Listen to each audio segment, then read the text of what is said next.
And if I had to be another person to stand up, if I think, after really going through this, and looking at the files and looking at the case, if I really feel that Karen Reed didn't do this and I have to be a voice that stands up and helps, I will.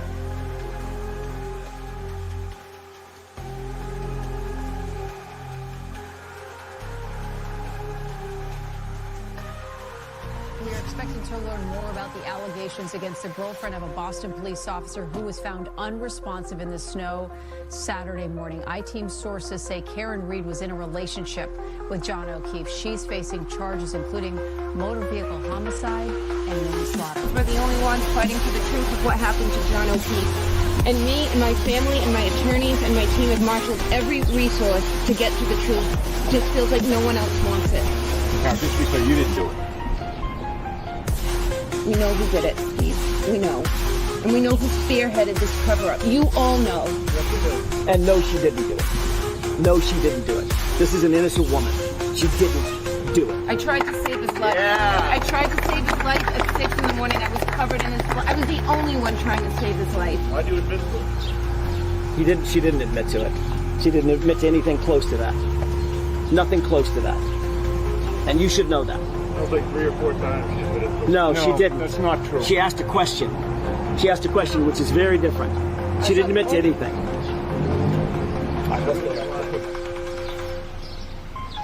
I'm going to tell you one thing. Karen Reed's not going to fold. Karen Reed's not going to give up.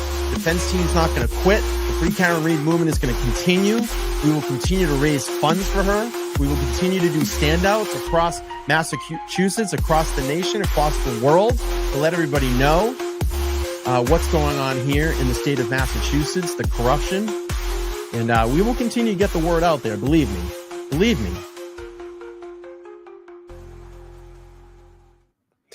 Oh, yeah. Ho, ho, ho, ho, ho. What's going on, everybody? Welcome back into Let's Talk Live here on the LTL Media channel. And we are just days away until Trooper Proctor's hearing, his disciplinary hearing.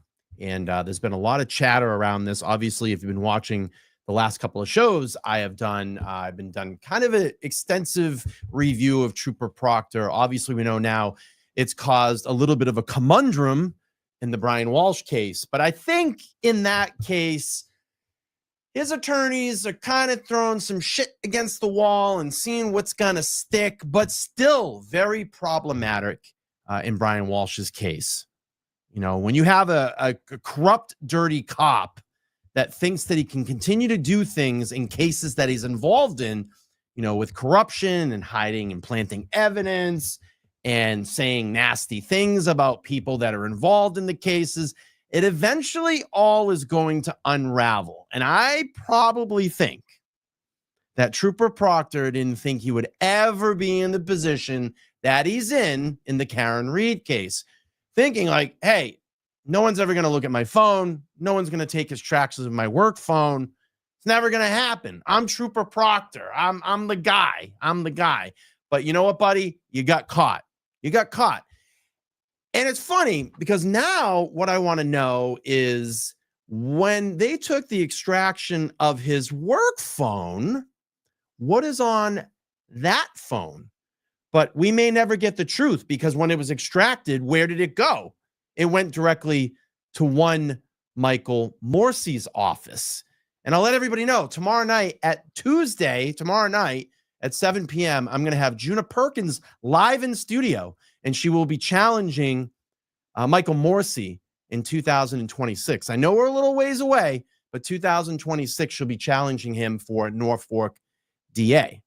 I thought it was funny watching the reaction in the chat room. You all were reacting to the AI image that I had of my thumbnail, which was pretty funny. But I can see it being in that kind of similar situation with people around the round table.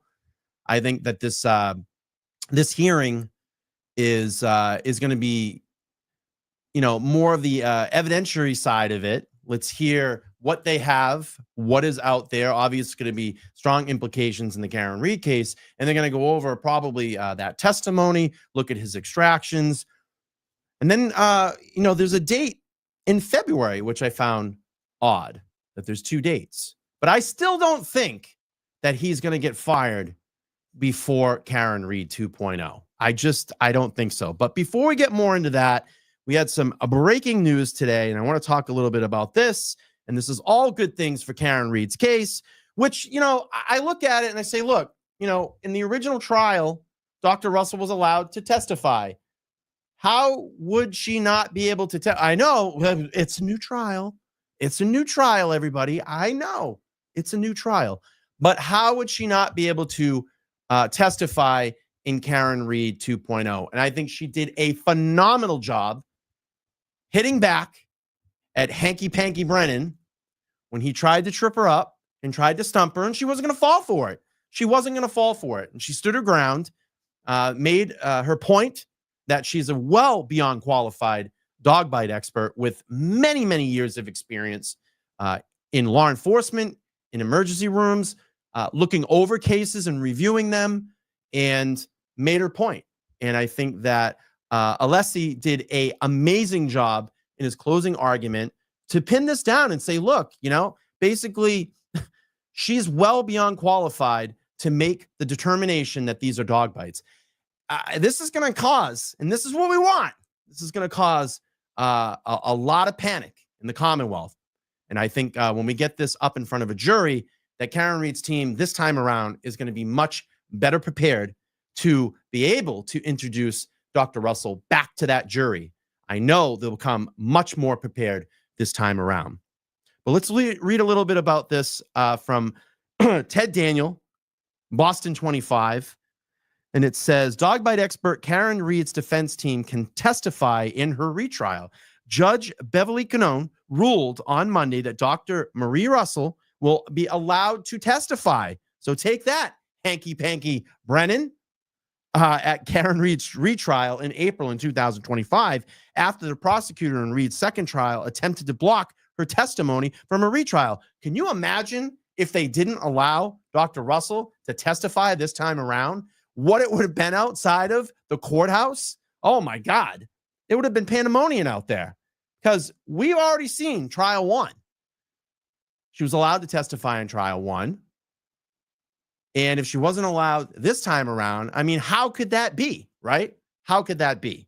But it didn't work, Hank. It didn't work. So Russell previously testified that the holes found in O'Keefe's hoodie and wounds to his arm were from a dog. Russell believes that O'Keefe's injuries do not appear to have been caused by a vehicle. Excuse me.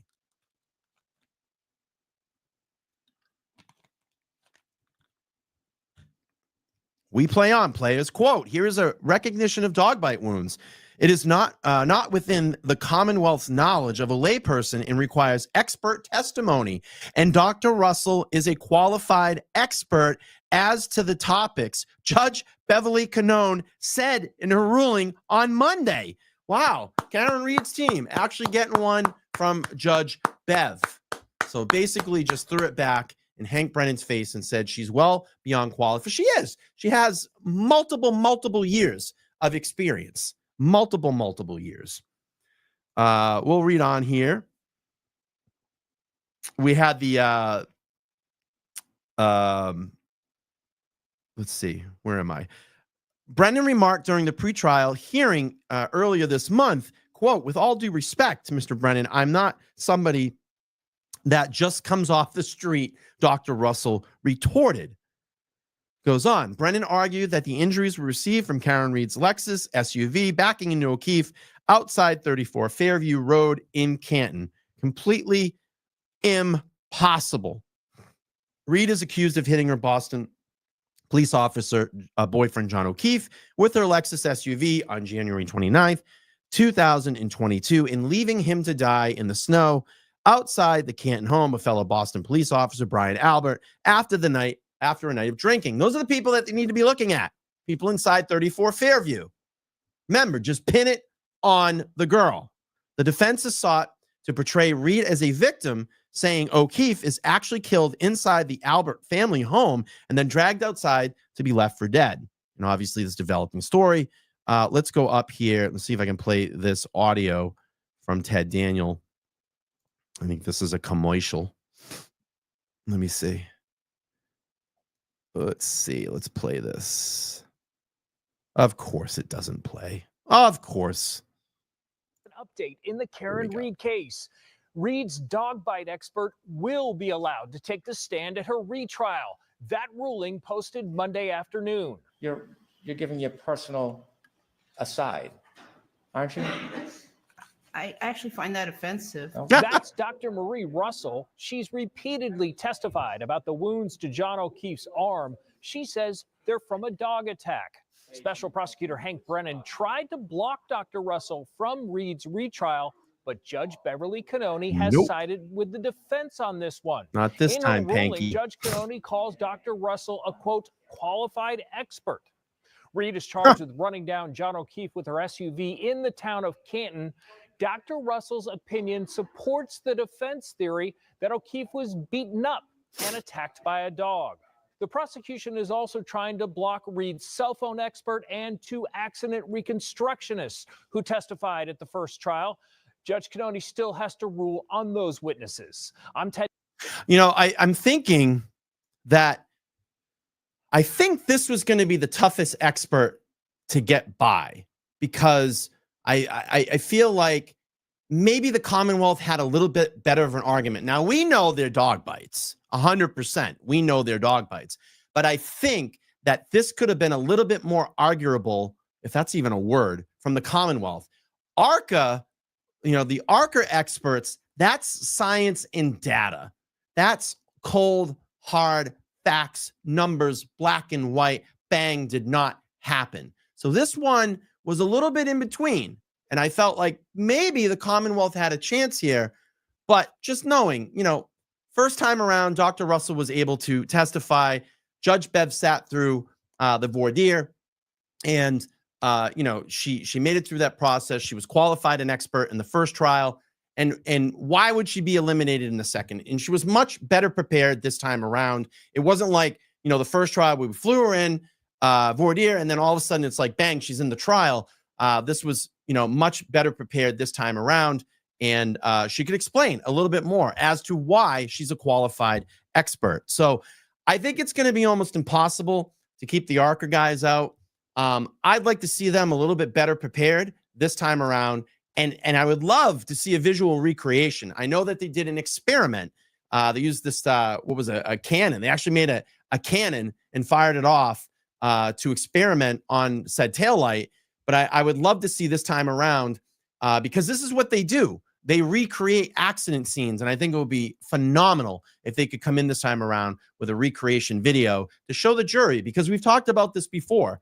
We are all very, very visual creatures, especially in today's world with all all the digital stuff that's in front of us. And I think we've come more accustomed to that as we have evolved over as human beings throughout the years. And technology, you know, you got to think back 20 years ago? I mean, it was just the dawn of really a handheld cell phone. And, you know, it was a flip phone. And I remember having to put, get a little credit card thing and put your minutes on your phone. Now, I mean, at the point of a finger, we literally have a supercomputer in our hand now. It's pretty amazing how far we've gone with technology, especially, you know, with phones. But I think, you know, my bigger point in all of this is, you know, ARCA, cold hard facts, data, let's recreate it. Let's show the jury that it's absolutely impossible that Karen Reed did not hit John O'Keefe, and John O'Keefe did not make any contact with Karen Reed's vehicle. Okay, let's talk about Proctor. And what I want to do tonight is I want to talk a little bit about the article here that, let's see, Proctor's hearing is coming up. And then I want to go through some testimony again and just prove how much this guy is a piece of shit, how much this guy is a piece of trash, and that he needs to be fired. But I don't think that it's going to happen. Personally, I don't think it's going to happen before the trial. I think they're going to really drag this thing out. In this article, you're going to see 2 separate dates. And, you know, I think someone in the chat was saying, well, it'll be like the evidentiary hearing. They'll go over things. We'll take everything into account. Maybe we get out to that February date. I think it's February 10th. Maybe they delay it. Maybe we need to look a little bit more into this. It's just big implication. Right? There's 2 big cases he's connected to right now. Karen Reed, obviously, and Brian Walsh. And that could be huge problem for both cases. Obviously, in Karen Reed's case, it is.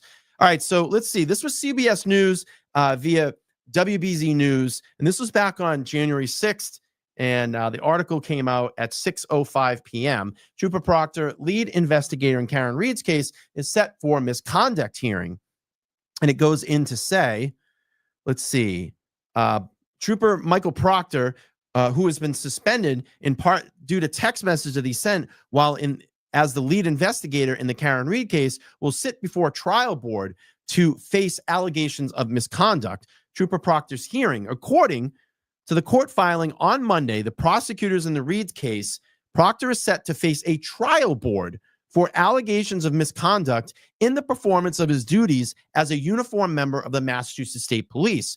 According to iSources, Proctor's appointed trial board consists of a captain and 2 lieutenants. Wow, I wonder who those people will be. And with both sides can call witnesses. According to the sources, the trial board will be held at Massachusetts State Police headquarters in Framingham on January 15th and February 10th. And that's what I was like, why would they be 2 dates? Well, probably going to bring him in, put the evidence in front of him, and then it's going to be a discussion. They're going to take everything in accountability. We have to think about it. And then possibly they come back on this February 10th date, and that may be the disciplinary hearing. But I think they're going to drag this out. I mean, look at all the things that they've dragged out so far. Karen Reed case. We have no answers or decision in Enrique Delgado Garcia's case. Look at everything they did with Sandra Birchmore. And the list goes on and on and on. Yeah, easy. Hand slap. Yeah, I see that coming. I really do. I only hope not. Okay, let's do this. Proctor has been suspended without pay since July 22nd, 2024, following Reed's first trial ending in a mistrial. Proctor was the lead investigator into John O'Keefe's 2022 death. Then it just goes on to say, why was he technically suspended? We already know that, and that's that article. But I want to pull this one up as well, too. Let's see. Because I want to see if we have any variation here. So this was from Boston 10. So State Police probe to Trooper Michael Proctor done, setting up next hearing next week. A trial board hearing is scheduled for January 15th, and prosecutors say that Police Colonel Jeffrey Noble, quote, may immediately impose permanent discipline if it is found that there are reasonable grounds for discipline. So I'm probably going to guess Noble's going to be there. Obviously, he's the top guy right now. Man, I love someone out there with a camera getting all these guys coming in. Massachusetts State Police Internal Affairs investigation into Trooper Michael Proctor has the now suspended investigator, who was the key figure in the first Karen Reed murder trial, has ended, setting up a board trial hearing this week. Proctor, who was the lead investigator in Reed's case, was suspended without pay last July after a duty status hearing. Excuse me. The department confirmed that he remains suspended without pay and off duty ahead of the hearing, which is revealed in a recent court filing in the Reed case. The thing that's super frustrating about this is the hearing's on Wednesday.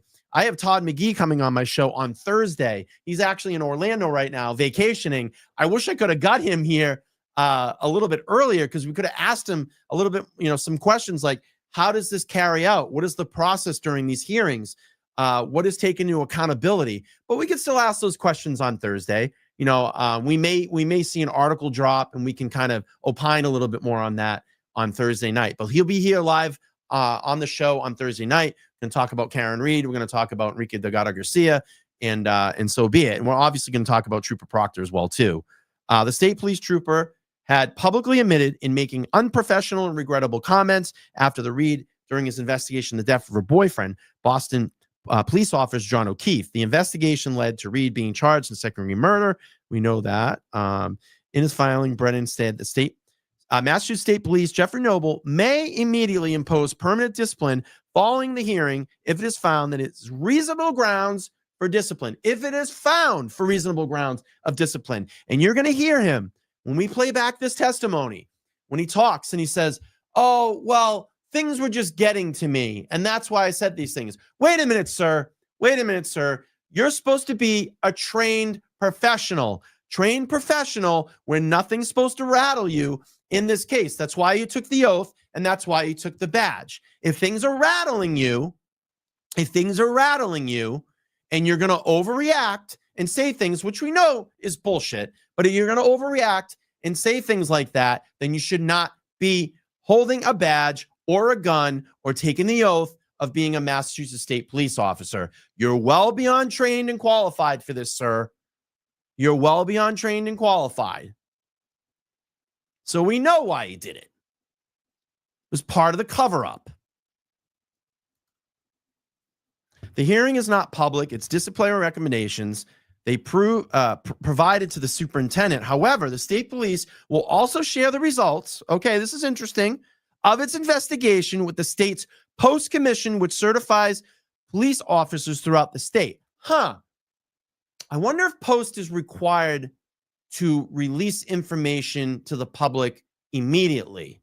I don't know how that works, but I'd love to ask Todd questions about that. Brennan also, and maybe someone in the chat knows, Brennan also said prosecutors are expecting state police to provide any reports and records pertaining to the discipline of Proctor to the prosecution and defense teams as it concludes with their internal and fair investigation.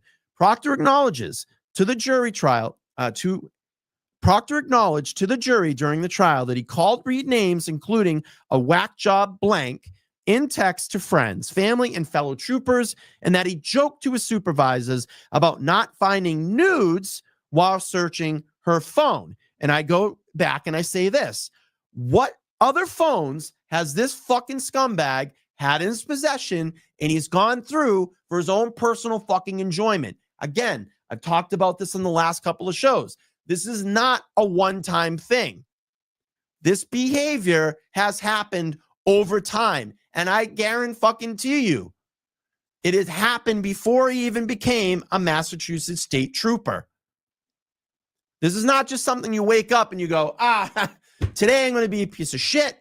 I'm going to start looking through people's phones. I'm going to say personal shit about them. I'm going to see if there's nude photos in there. Doesn't happen like that.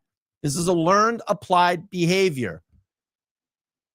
He grew up like this, and he did a great job of tricking every check and balance that he's had throughout his career.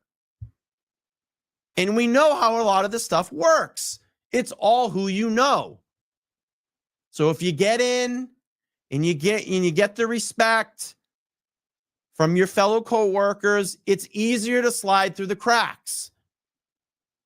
Because there's a lot of those golden handshakes, right? Within the business.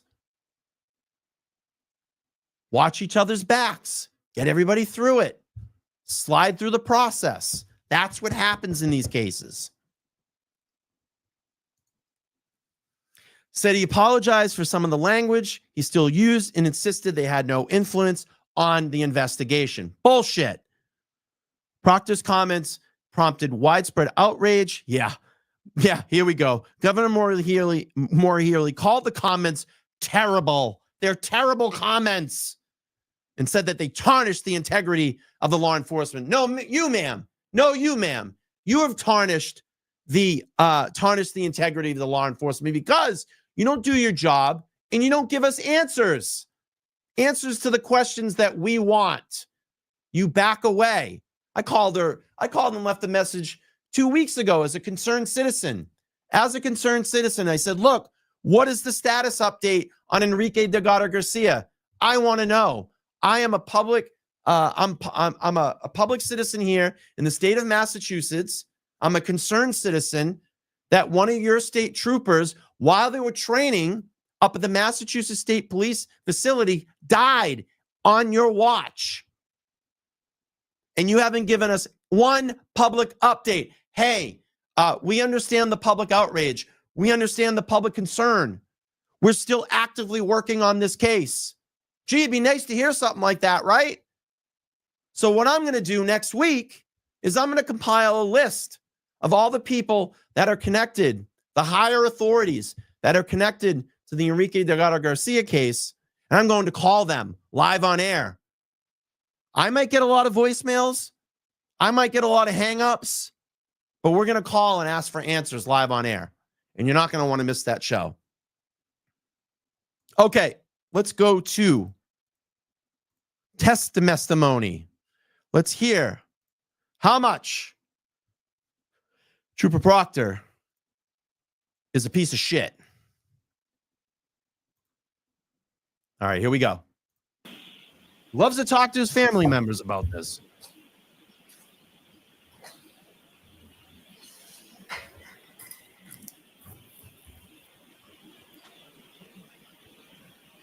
Do me a favor, just smash that like button if you're just coming in or you're here and you haven't done that yet. What I'd like to do, let's do this. We have well over 500 people watching us. Let's do this. And I'll share the results right now. I'm going to keep the poll going, but our results right now, I have the poll at the top of the chat. So do you think Proctor will be fired before Karen Read trial 2.0? We got 56% of you. 56% say yes, and 44% say no. What I'd like you to do, what I need you all to do right now, we're only at 209 likes. We need to get to 500 likes before the end of this live. If we get to 500 likes as soon as possible, I'll drop 5 free memberships in the chat room. 5 free memberships in the chat room. And that gives you access to all my membership only content and my members only lives. Try to do at least one members only once a week. I need to get back to them, so I apologize, members, but I will. And the setting's a little bit more casual when we do those. It's really fun, and you don't want to miss out on those. All right, let's get to Proctor testimony.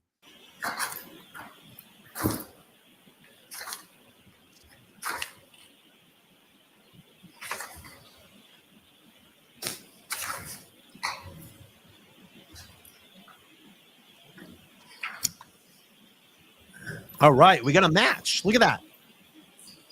So if we get to it, you've indicated that your sister. We get to it. We're gonna get a match. I'll drop 5, and then we're gonna get another 5 drop. That's awesome. Thank you. All right, let's do it. Let's get to that goal. 500 likes is what we need. Let's do. Is one of your best friends, maybe your best friend. Yes. Courtney Proctor. That's her name. Courtney Correct. Proctor. Elberg. I'm sorry. My nose is itchy. Her last name? Elberg. Elberg with an L. And you're aware that she is also very, very good friends with Jillian Daniels, Julie Albert. Correct. Are you aware of any circumstance in which any of the Alberts have been over to your parents' house? Yes. Have you ever been over at your parents' house when any of the Alberts have been at your parents' house? Yes. Those Alberts include Chris Albert, Julie Albert, Colin Albert, correct? Correct.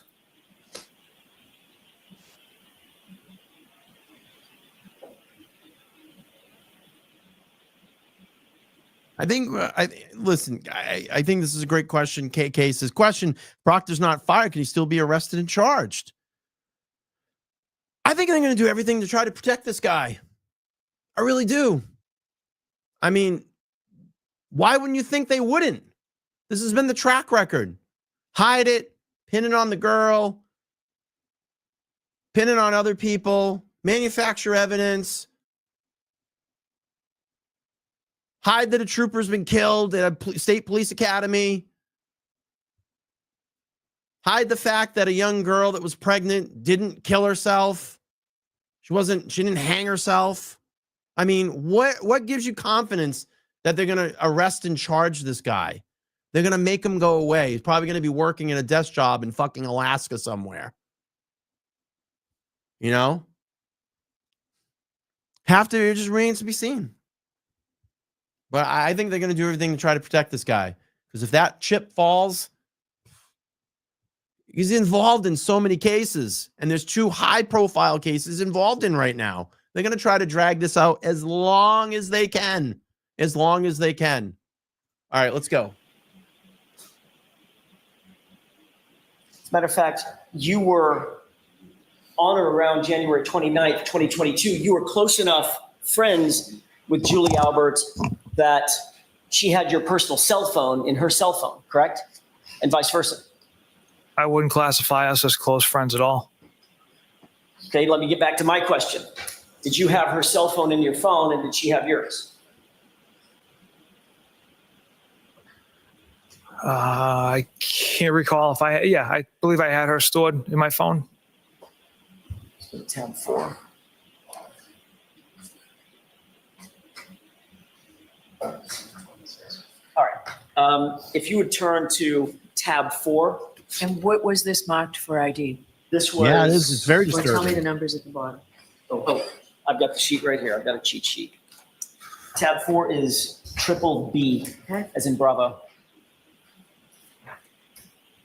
And Your Honor, for the court, I'm looking at page 2625. You have that in front of you, sir?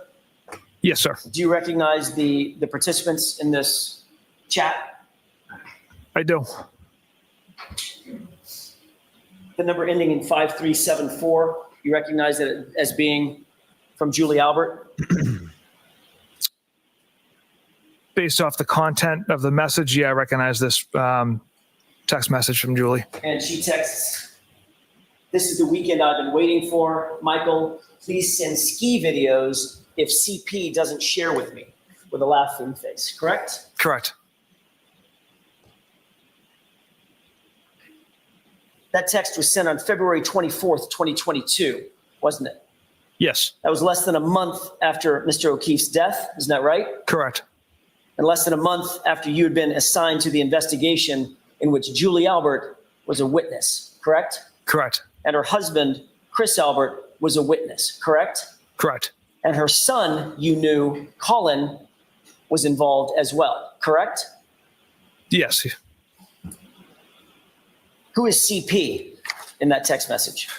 It's a nickname I have for my sister. Courtney Proctor, correct? Correct. Your Honor, if I may have just a moment. Okay.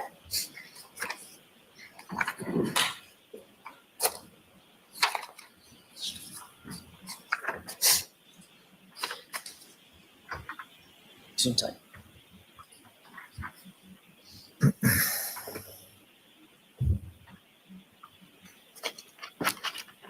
Well, let's see how he talks to his family member, his sister, what he tells her.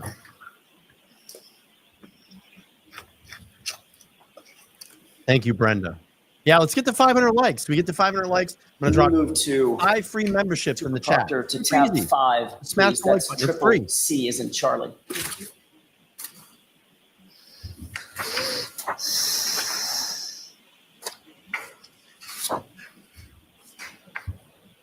Do you have that in front of you, sir? Yes.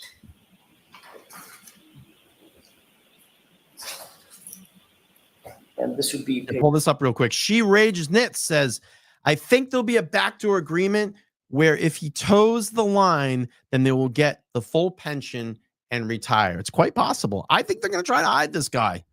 I really do.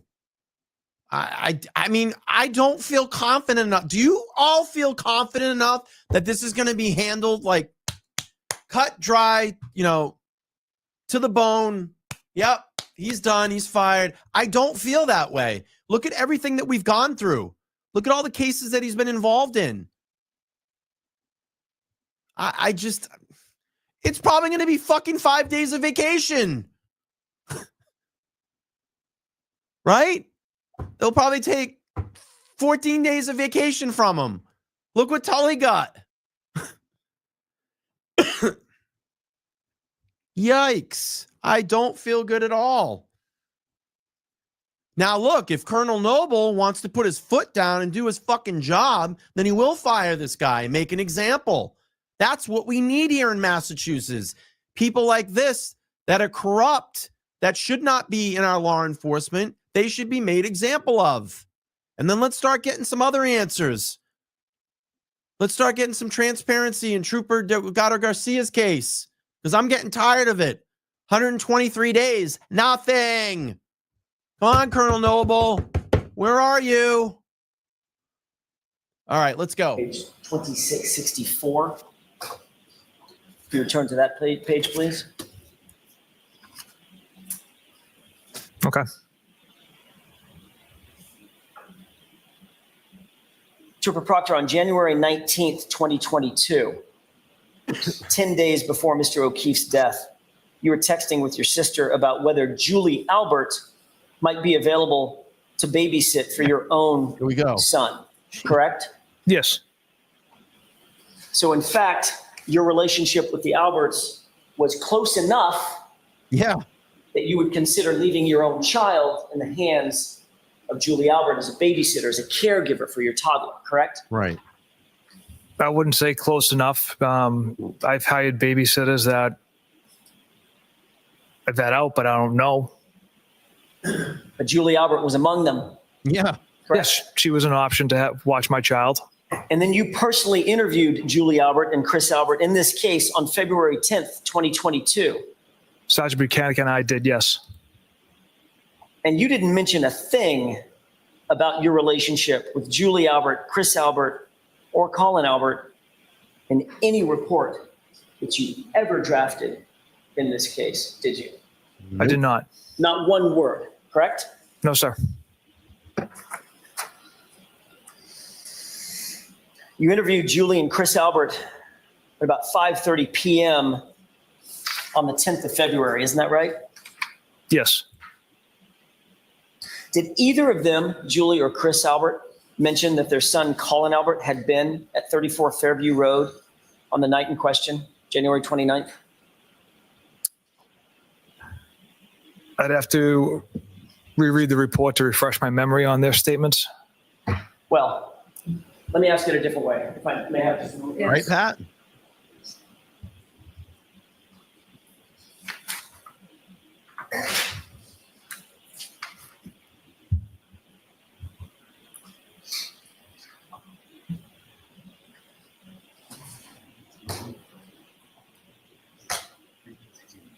Yeah, let's go. Let's get to 500. Let's drop some free memberships.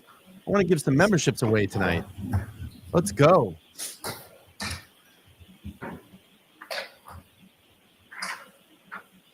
You wrote a report on October 12th, 2022, correct?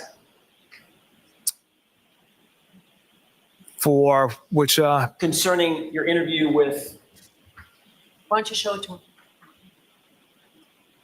I may have the wrong report.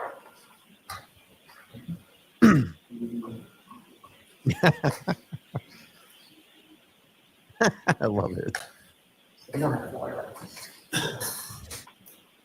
Do you recall Trooper Proctor ever mentioning that whether or not Julie and Chris mentioned to you that their son had been at 34 Fairview on January 29th? Do you recall that as you sit here?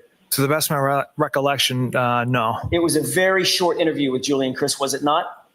It was typical length for the information they had to offer. So you started the interview about 5:30 p.m. It must have been relatively short because you received a phone call by 6:17 from Julie Albert herself, correct? Joseph, thank you. I don't have the call detail record in front of me, but okay, yes. Let's look at tab 6, please. We're getting close to 500. Let's go. Oh, it may not be in your book. It's not, sir. Okay, fair enough.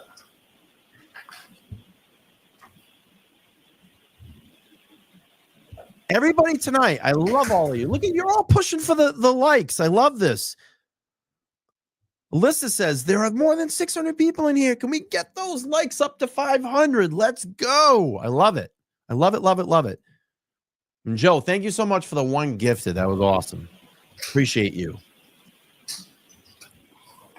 I was and so refocused, ready to get at it.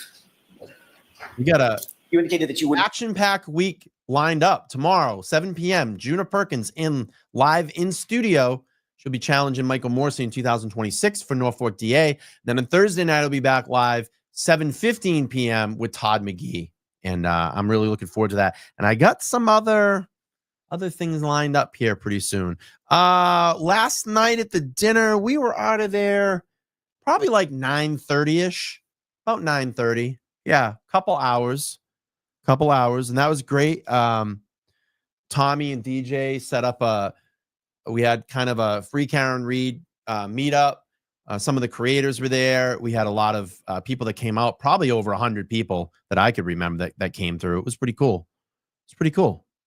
Yeah, it was very nice to see everybody. All right, let's. You might need to look at a phone record or a phone log to determine whether or not that call was made and what time it was made, correct? If you have that, May I please. approach you on? Yes. All right, we're close. Joe, thank you. Wow, Joe, coming through tonight. One Thank you. gifted membership. It's a Thank you, highlight Joe. portion, Trooper Proctor. Just focus your attention on that and let me know if that refreshes your reflection. It does, sir. Thank you. May I approach? Yes.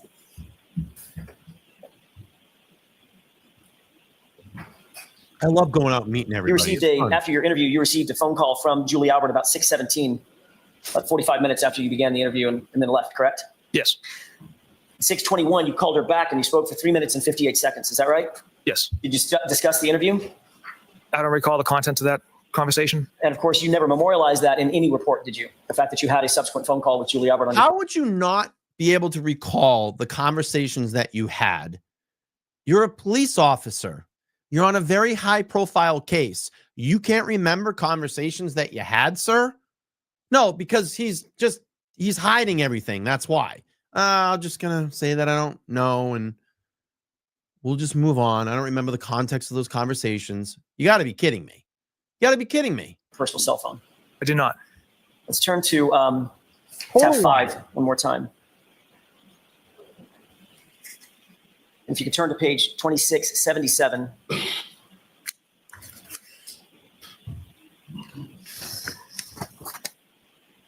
Trooper Proctor, after your interview with Julie Albert, your sister, Courtney, texted you, how did it go at Julie's? She was so nervous. You recall that? Yes.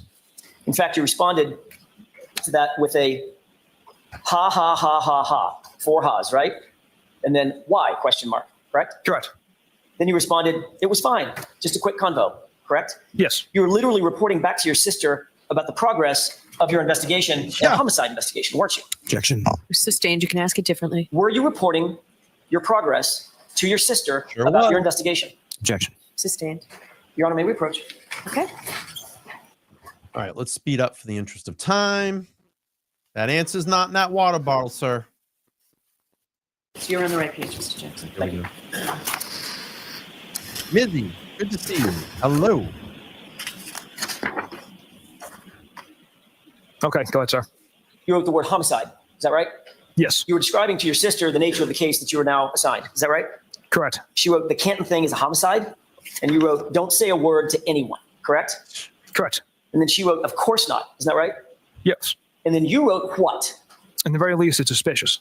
In the very least, it's suspicious. Correct? Correct. So at that time, at least at the time that you wrote that text on the 29th at 3:05 in the afternoon, you believed that the case was suspicious, right?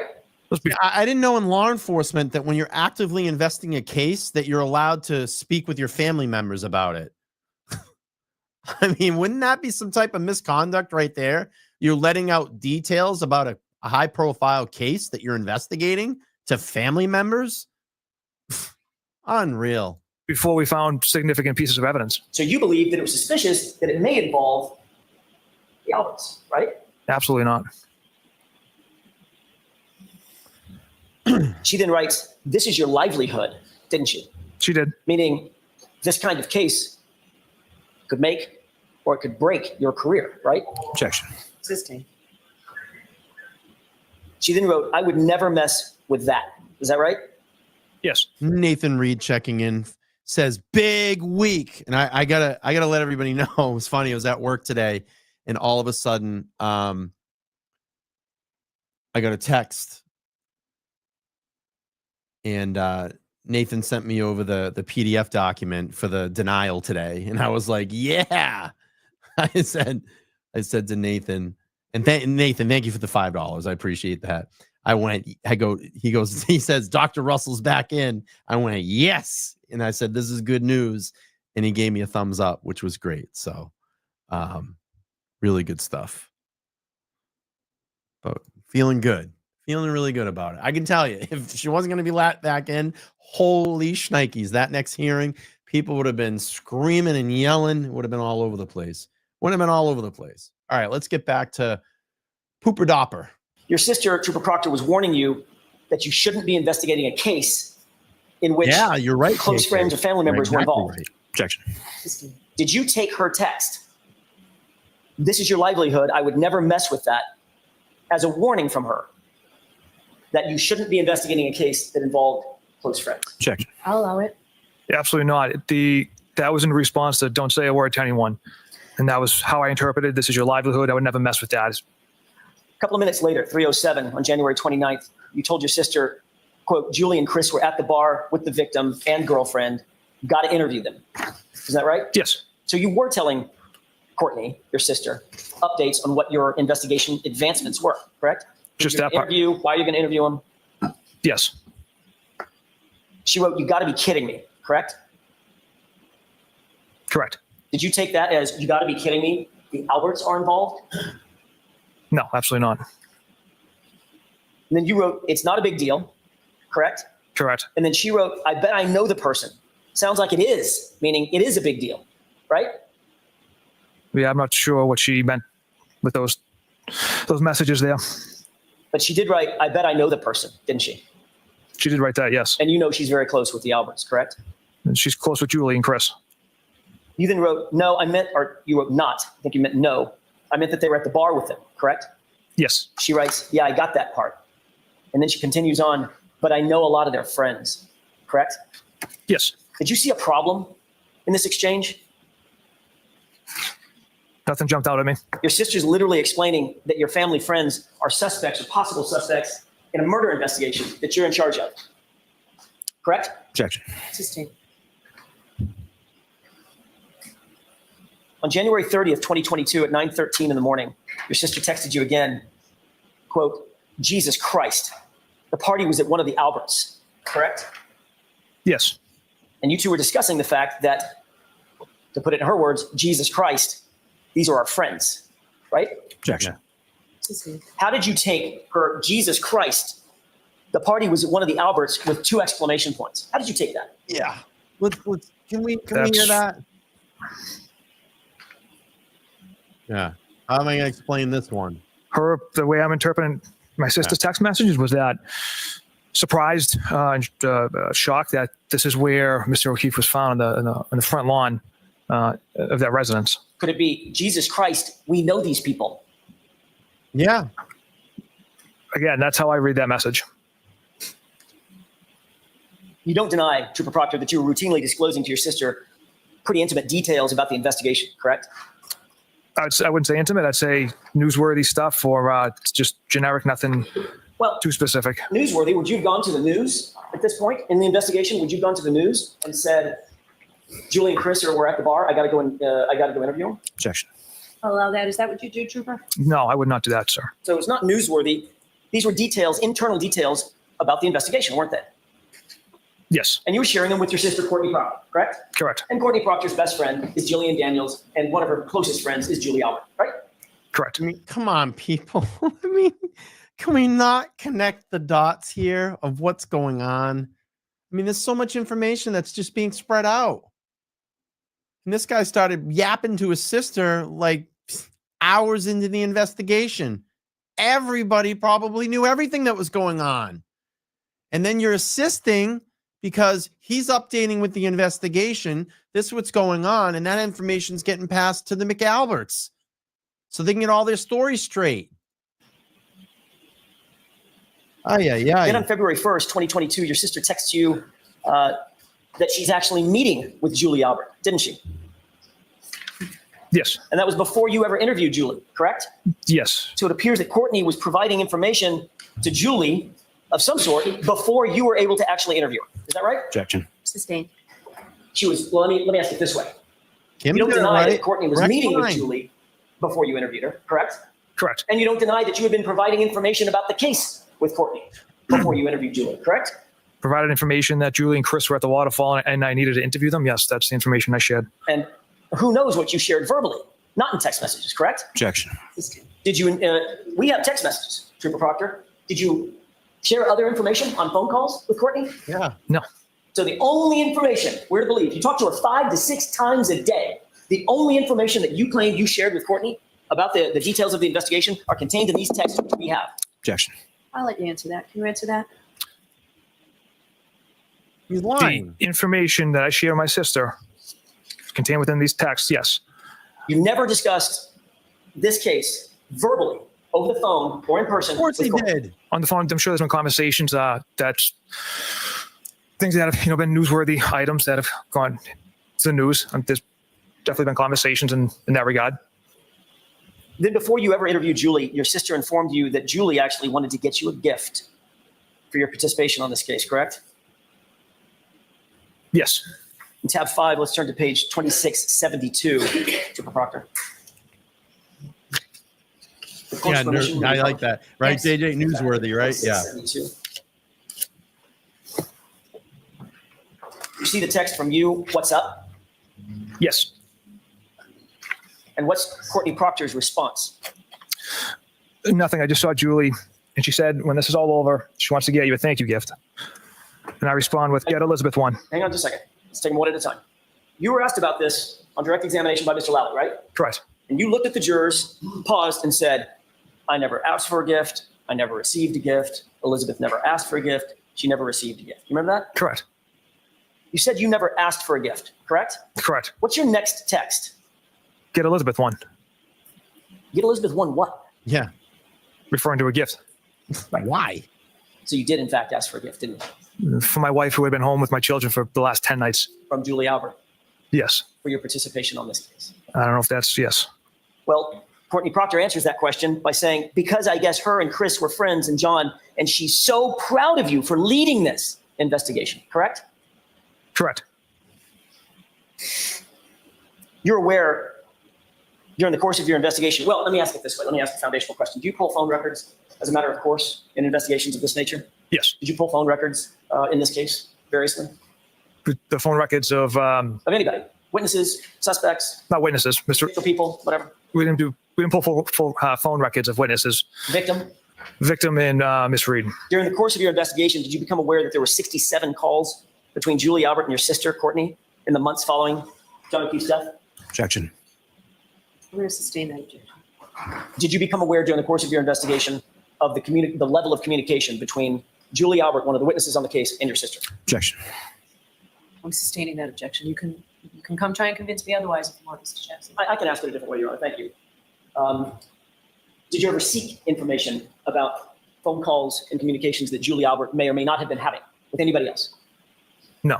Didn't download her phone, didn't seek the phone records? No. Did Courtney ever tell you that she had Right, consistent get 'em. communications with Julie Albert? Love Or it. did you know that otherwise? Objection.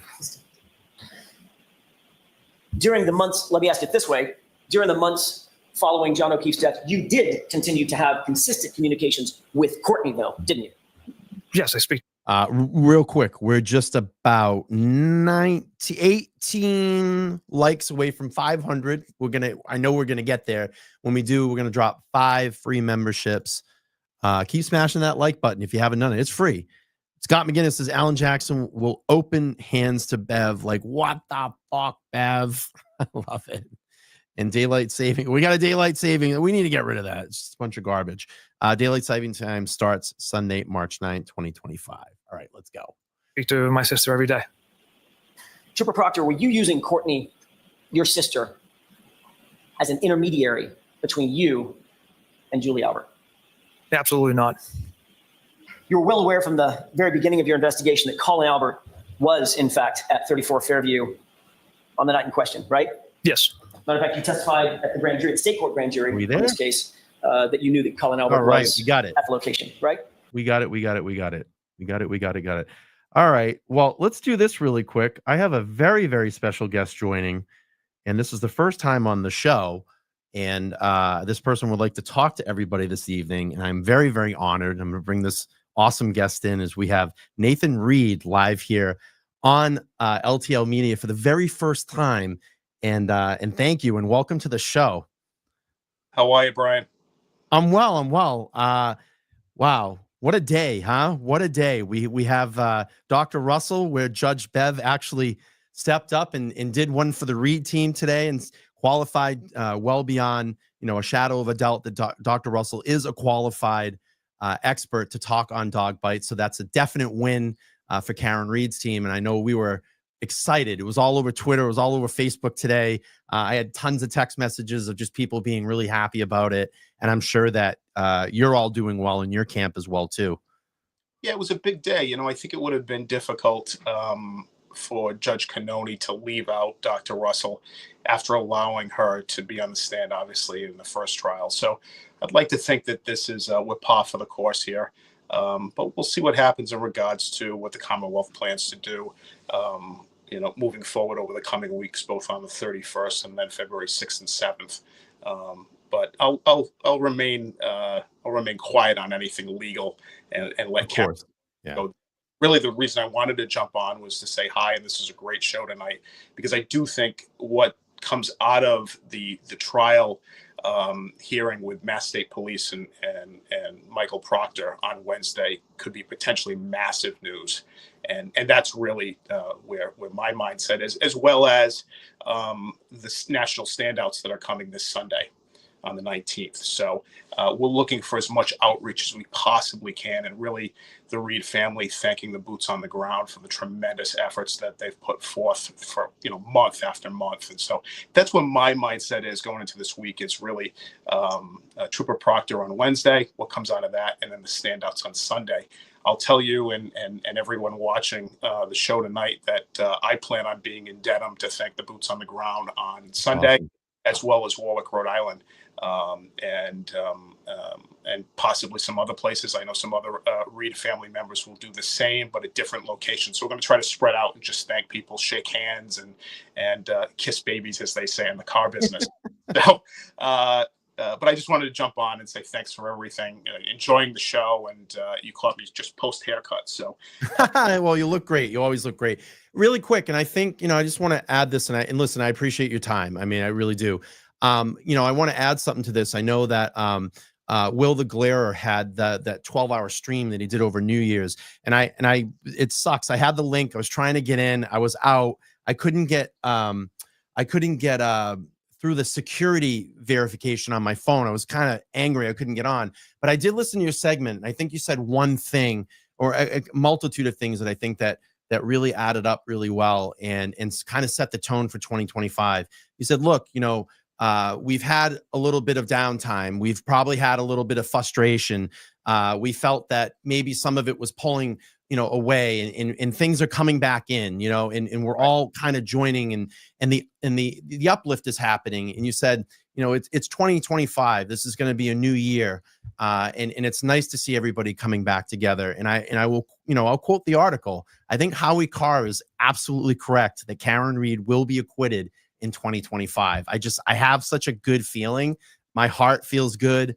I love the way that the case has been going. I love Karen's new attorney. Alessi is just amazing. I think he matches so up well with Brennan and just gives him what he needs to get back when Brennan gets up there. And obviously he did a very great job this last hearing, and to get, his point across that Dr. Russell is a dog bite expert. So we're excited. I know everybody, we had a nice gathering last night. There's a lot of supporters there and some creators.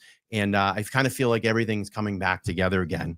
And that's what we need. It's what Karen needs. Yeah, I think this, we're looking at things a little differently going into trial 2. It won't be a mirror image because the Commonwealth's not putting together a mirror image of their. So we realize that we have to mix some things up, and the addition of Bob Alessi to the team is important, and he brings a very distinct background. I believe he went to school for pharmacy at one point before law school, and so he's got a different background and obviously a very bright man, and a great addition to the legal team. I think you need to take a look at different things, and we're doing that. For me, if I can, and I said this, I was on Nurse Kim's show last night, and obviously on the Glare on New Year's Eve. If I can jump on occasionally on these and help to spread the word about things that we have coming up that are important to us and important to Karen and the family, as well as the legal team, then I'll certainly try to do that increasingly. And if I can help to bring some new ideas that might help fundraising wise, I want to do that. Obviously, the numbers that Karen spoke about in the Vanity Fair article that I think is still on the stands through the end of January of $5 million is just, it's the mind-boggling number. Brother, I can't wrap my head around. And while the fund is doing incredibly well and just crested 600,000 last night, Amazing, and a huge thank you to everyone who has given. We can't rest there, and I'll probably sound like a broken record over the coming weeks and months, but that's really where my mindset is as Karen's brother is what can we do. And sometimes it's these small things like Kelly did with the $7.60 for my dad's 76th birthday, and that brought in about $28,000. Wow. And over the course of the last week for Kim's birthday, for Nurse Kim's, people were given, she asked for $3.90. Obviously, some people gave more and gave $39, or there was one that was $390, and so on and so forth. But overall, most were $3.90, and that brought in about $6,500, right, in the course of just about a week. You can't do that every week, although I'm sure we could fill everybody's birthdays with something here. But if we can do, I think, some of these small things, instead of necessarily from my lens, instead of maybe the popcorn events and whatnot, some of these small things I think allow people to get involved at a much smaller denomination, and allow them to feel as though they're part of everything, which they already are, by the way, right? You don't have to be part of the free Karen Reed movement, but I do think that these things allow people to be involved, feel like they're truly part of something, which they are. And I will tell you, and I said this to Kim yesterday, we, the Reed family, all of us, myself, Karen, my parents, we read every message on that Defense Fund page every day. I talked to parents. I had dinner with my parents and Karen tonight. We talk to them. We talk every day, multiple times a day. Did you see this comment? And truly, it's the comments of, I wish I could give more, but at this time I can only give $5, $3, $10. Incredible. Sometimes those are the ones that mean more than the $400, the $500, the $1,000. We'll take those too. Don't get me wrong, but it's the ones where somebody's doing without. They're cutting back on a grocery order, or they're cutting back on going from a large pizza to a small pizza on a Saturday, something. Those what that means to my family. I'm clearly at a loss for words. So thank you to everyone, and I just wanted to jump on and yet again, Brian, another great show, and I know you've got an incredible show coming up this with Miss Perkins, and I can't wait. Yeah, and I mean, full transparency. I mean, and if you don't mind me saying this to the audience, you actually gave me that suggestion. You were like, let's reach out and maybe we can get her on the show. And I think Mike's had her on the Young Mike on the Young Jerks has had her before too. And Mike is saying that he was very excited to see her come in. And we have a litany of questions for her. I polled my audience. And I'm going to start putting all of these together, tonight and tomorrow, and be very well prepared. And I want to learn about her policies and what she's going to do in 2026, obviously to win. But if she gets into office, what is she going to do to start getting truth and transparency throughout Norfolk County? I mean, we don't have to talk about it. I mean, we're in the middle of it right now. But, what do we do to clean up our police departments, the transparency in these cases, and properly make sure that things are getting properly, investigated. We can't keep adding to the pile here, Nathan. It's getting to be too much at this point. And and remember that we're all taxpayers here, right? Paying the salaries of these people, right? That are doing more harm than good in many cases. Right. And here we are yet again, another night where we have to discuss this because charges being brought against an innocent woman. And this is just one case. What else is going on? Right. And you cover a lot of the other cases that are going on, whether it be Birchmore or Mr. Garcia. Right. You see a lot of this out there. And interestingly, I don't know what's going on in the other states. I'm a citizen of Massachusetts, and this is where my heart is, but it's concerning. And we've got every right to ask questions and demand more of the people that serve us, that we pay their salaries for, and we pay their benefits. So we've got every right. So let's get out there, and I'll be out there on Sunday. And thanks for having me on. And yeah, absolutely. And just real quick, Karen's next hearing is when? So she's the team's in on last day of the month on the 31st. And then back again, I believe February 6th and 7th, a Thursday and a Friday of the following week. Okay, great.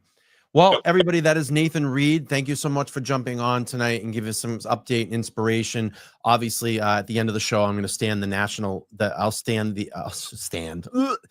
share the national standout list, and I too will be out there on Sunday, probably hitting a couple of spots, shaking some hands, and hanging out with everybody and just getting everybody really rallied up, and then trying to think of some other creative ways that we can try to raise money for Karen Reed's Defense Fund. We'll start working on that as well too.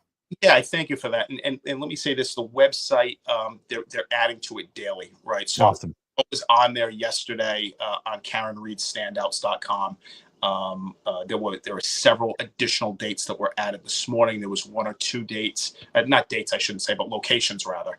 The locations were added throughout the day today, and there'll be more locations added over the course of the week. So if you don't see a location necessarily near you, don't be down. They're adding different locations. Why do I see dates? It's been a long day.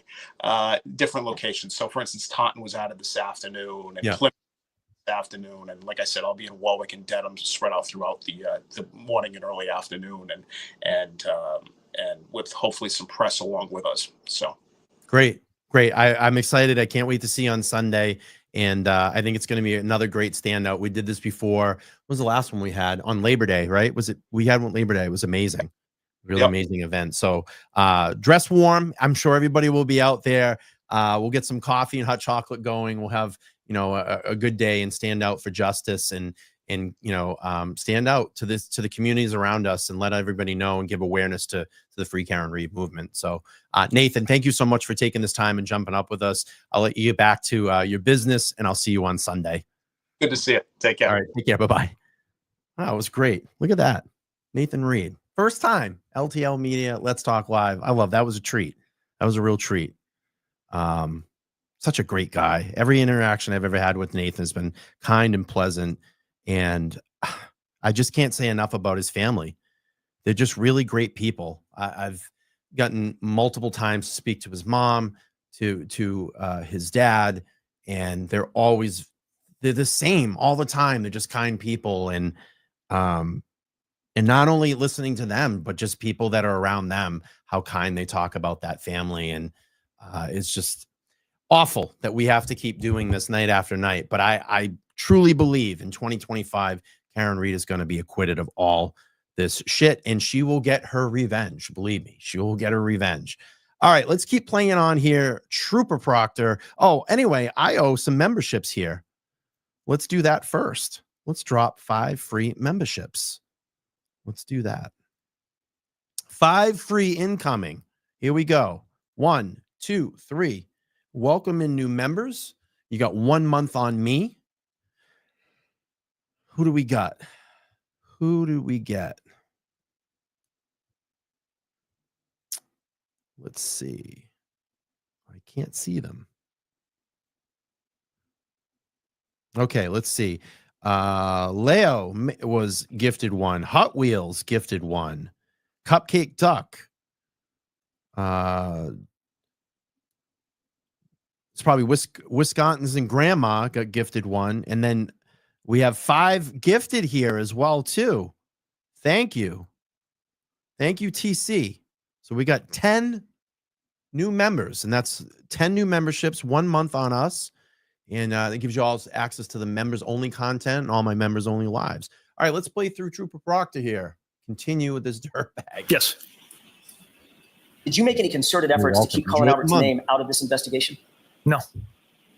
Why is it, Trooper Proctor? And all I ask at the end of your tenure of your membership, just to sign back up. The one that we gave is a $5 membership. But even if you can't do the 5, I would love you just sign back up for the $1.99 membership. And that supports the channel here. It keeps the studio lights on here in the studio.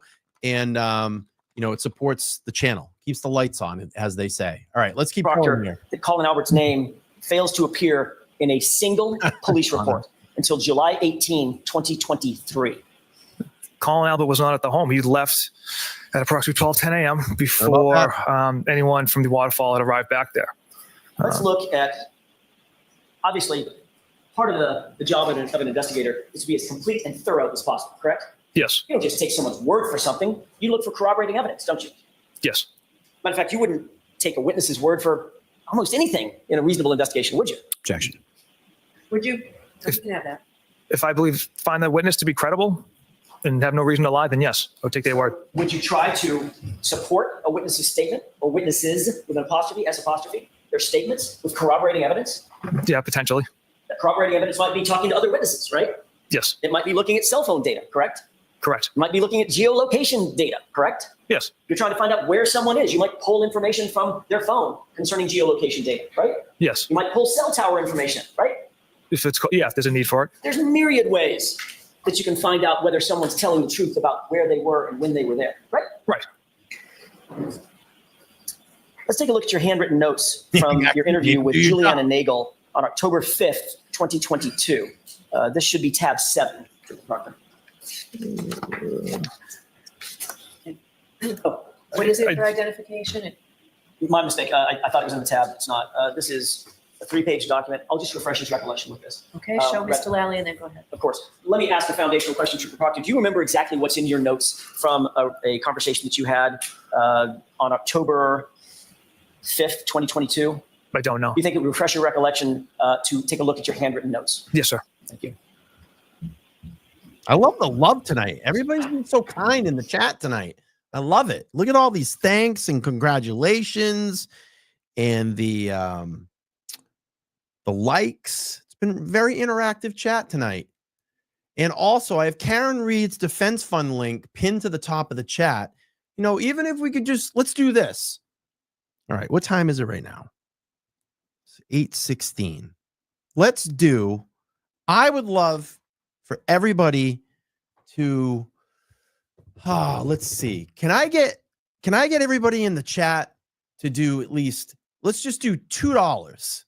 $2. Click that link at the top. Donate $2 and put LTL Media in your comment section. Let's try to raise some money for Karen Reed tonight for her defense. So $2. If we got every single person in the room right now, 755 people. All right. If we had 755 people at $2, we could raise $1,500 right now. Let's do it. So if you can go to the top of the link, click on that, just do a $2 donation. Let's just try to raise a little bit of money here. We can do that. It's $2. It's less than the price of a cup of coffee. And then in your comments, put LTL Media. All right. Can I get everybody's commitment on that? Let's do that. And then we'll look at the end of the show and see how many we got. All right, let's go.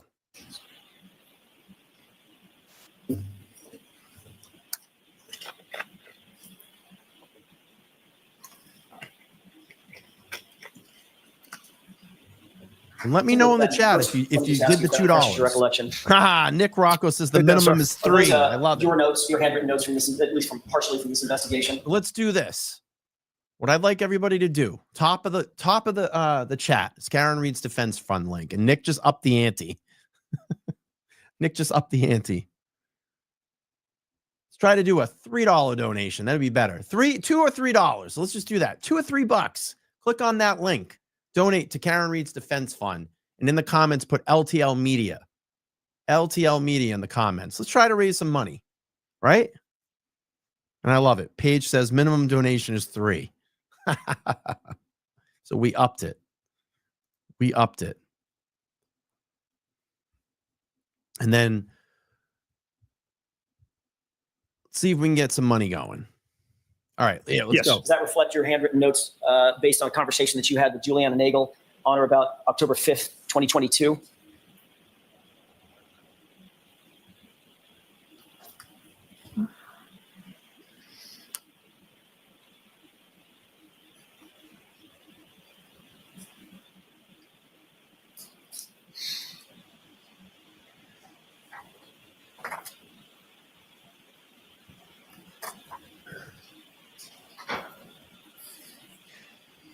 Excuse me.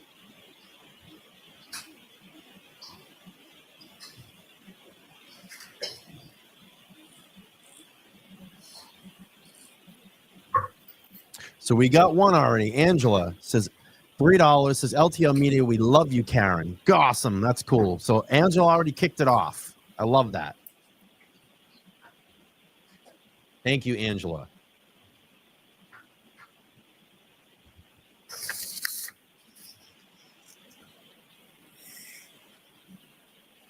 I'll drop the link in the chat.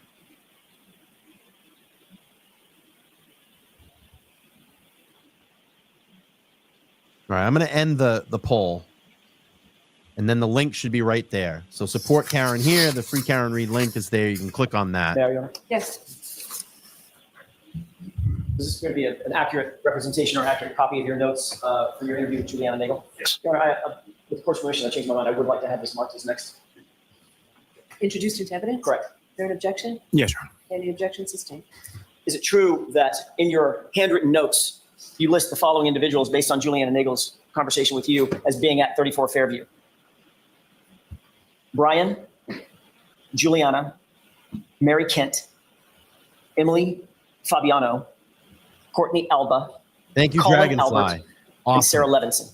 $3. That's all we need. Correct. All right. Jules donated $10. That's awesome. So we got 13 so far. Let's try to keep track of it. I like to raise even just like $100 by the end of the show. It'd be great. Every little bit helps. But if we had everybody, You then drafted a report memorializing your conversation with Juliana Nagel, correct? $1,500. Everybody in the chat. And that report is a formal memorialization of your interview based on your investigation, correct? Yes, a summary of the conversation. No receipts. For the interview. And that report is the thing that's turned over. Put it in the comments. Just put it in the comments, LTL Media, just so I can keep track of it. And then we'll look at the end of the show. Let's see. Goodman's. Let me get my mouse here to work.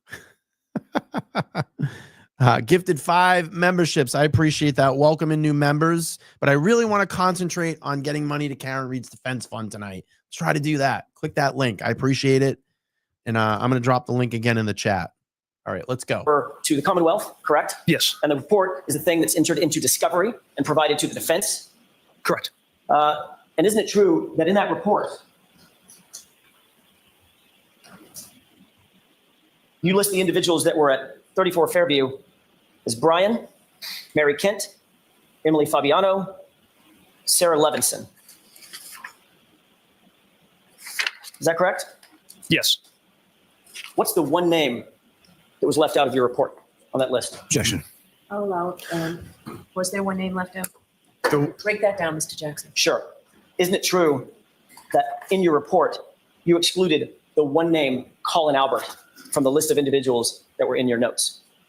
yes, because he arrived later in the evening. The other females were there from the start.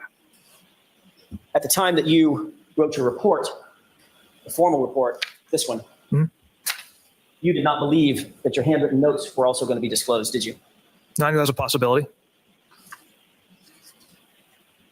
Oh, you When guys you finally did get around to interviewing Colin Albert. Call to action is working. I love it. The call to action is working. I'm seeing it.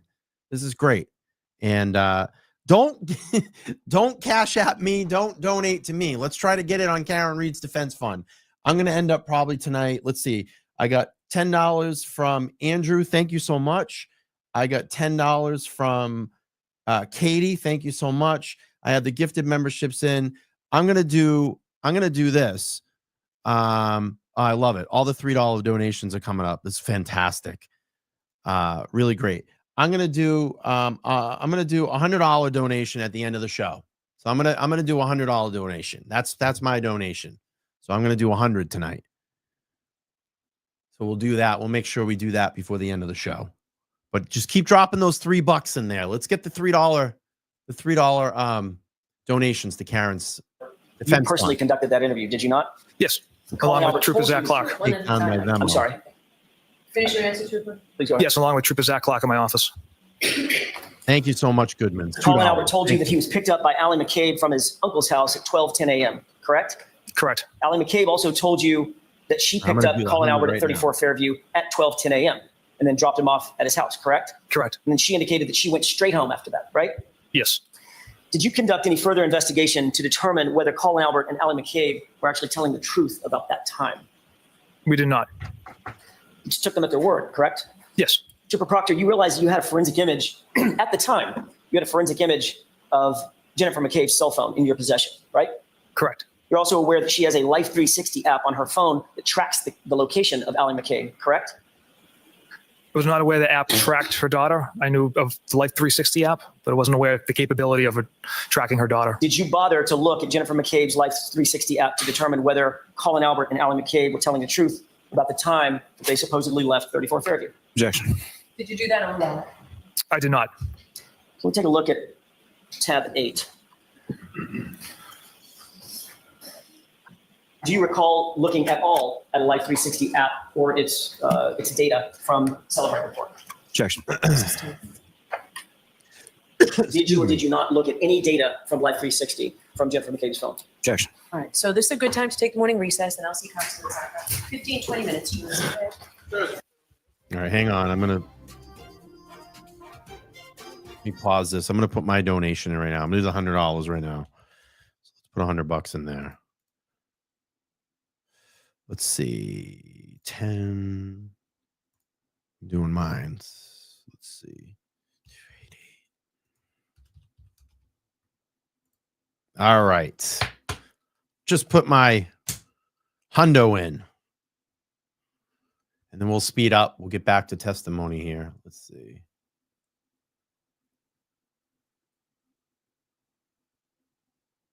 Here we go. It was a text communication between Officer Galanis and myself. Taking a look at those text communications, do you see the inclusive dates of those on the face sheet Yes, document? I do. What are those inclusive dates? First message sent, date and time, February 8th. Just make sure that if you do the donation, just put LTL Media in the comment section so we can track them at the end of the show, and we'll add everything up by the time I get off tonight. My donation's still spinning a little bit here, so hopefully it will go through. It's just taking a minute. Probably a lot of people are flooding the site right now. I don't know. 2022, 1:02 p.m.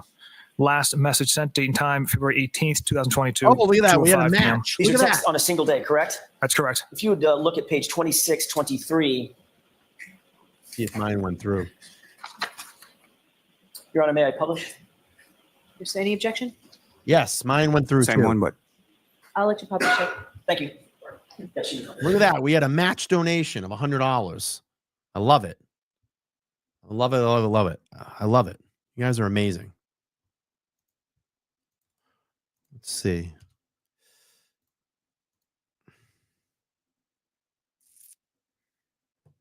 Let's see. All right, let's keep playing here.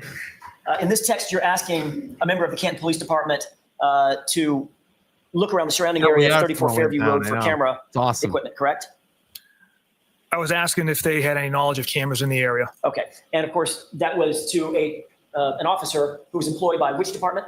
Canton Police Department. Which you knew at the time that you asked for assistance in February of 2022 had been recused from the case, correct? Correct. And should have no investigative involvement in the case, correct? I did not request for them to pull video. I just simply asked, what are some good cameras in the area? Which is an assistance for you in your investigation, correct? They have more knowledge in the area as far as useful cameras. So yes, I reached out regarding so cameras in the Or area. assistance from Canton PD officers, correct? Yes. Whom you knew to be recused. Yes. Yes. Yeah, I got it too, Scott. You Thank specifically you. asked Officer Galanis whether, quote, the high school had cameras facing the street, correct? Correct. And Officer Galanis writes back, the Canton Mutual gas station has unreal cameras. That's how I picked up that kid, and it had him walking into the woods by the new Street Larkin Court, correct? Correct. You responded, good to know, I'll add that to the list, correct? Yes. Did any of the reports you turned over in discovery ever mention the Canton Mutual gas station cameras or the cameras from Canton High School? No, because we did not retrieve any video from those locations. And you didn't mention in your report that you had even sought the footage from those locations, correct? I don't believe so. You did say that you would add it to the quote list. Is that right? Yes. And you're aware, obviously, as one of your responsibilities to maintain and keep your handwritten notes from all communications, all investigative activities involved in the case, correct? Yes. And you have no notes on this conversation, correct? Correct.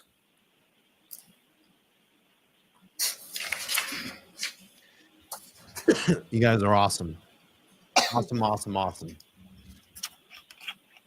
As the lead I'll investigator, do it at the end, Scott. Trooper Proctor, because the $3, if it's $3 is great because it's just easy to add up. I can see where they are. But the biggest thing is if you're going to do it, just put in your comment LTL Media or something to that effect. Just put LTL Media, and we can. Yeah, it might be a little slow because everybody's hitting the site right now, which is great. I appreciate it. Let's just keep trying to get them to go through. I just threw $100 up there, and we'll add everything up at the end. So this is great. It was very spontaneous. I'm glad that the call to action's going through, and I love all of you. You guys are amazing. I love it. $3. That's all we got to do. Nick Rocco called up the ante. He said, I said 2, and Nick said the minimum is 3, and I love it. I love it. You are responsible ultimately for deciding which witnesses will be interviewed and which witnesses will not be interviewed, correct? Like I mentioned yesterday or Monday, it's a collaborative effort within the office. So we bounce ideas off each other as far as what witnesses need to be interviewed, et cetera. So it's more of a group effort and a group decision. But as the case officer, you make some of the final decisions on who's going to be investigated, who's going to be interviewed, things of that nature, right? Facilitate certain areas, yes.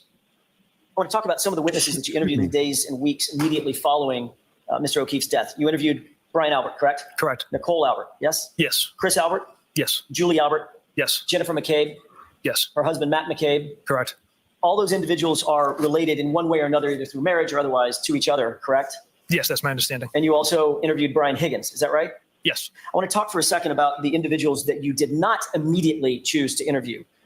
Julie Nagel wasn't interviewed until October 2022, correct? Correct. That's 7 months after the So incident. you will know if you get you'll get a confirmation email if your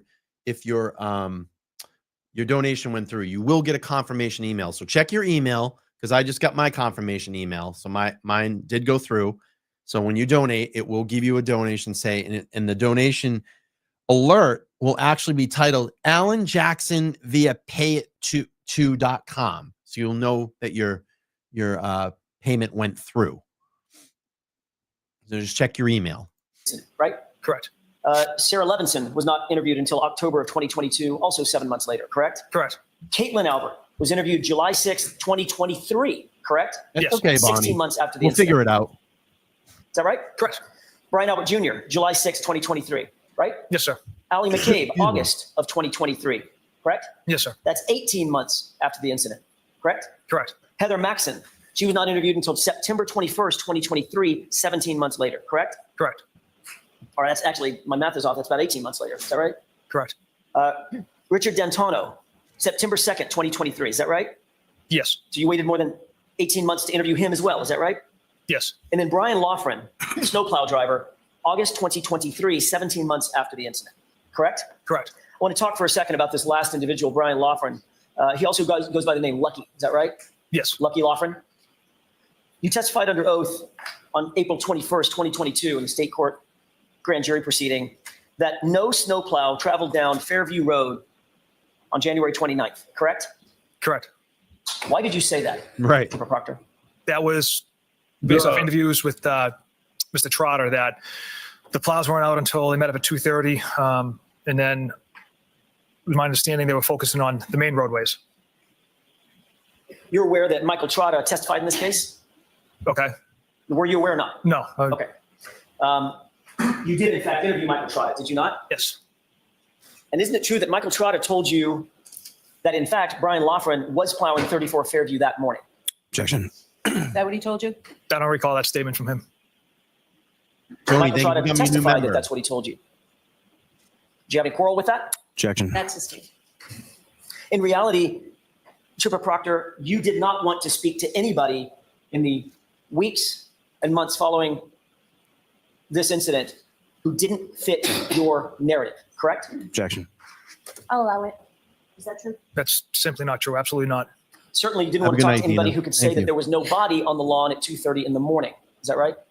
No, it's not true. Are you aware that Lucky Loughran, in fact, did report that there was no body on Objection, the Your lawn? Honor. at 2:30?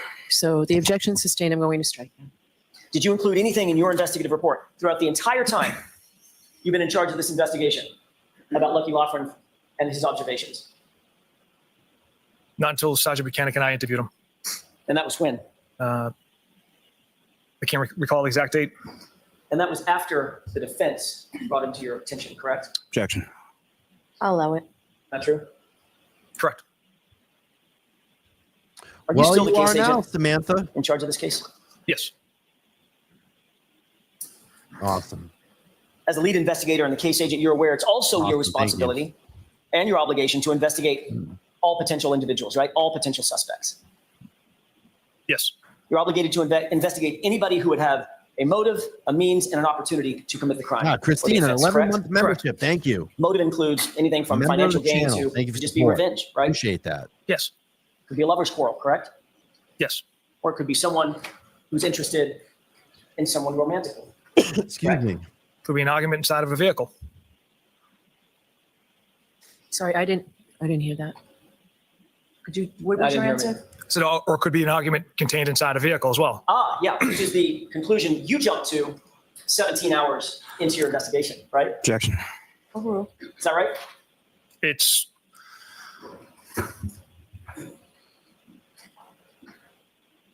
It's like, how do something, evidence we have. how do I word this?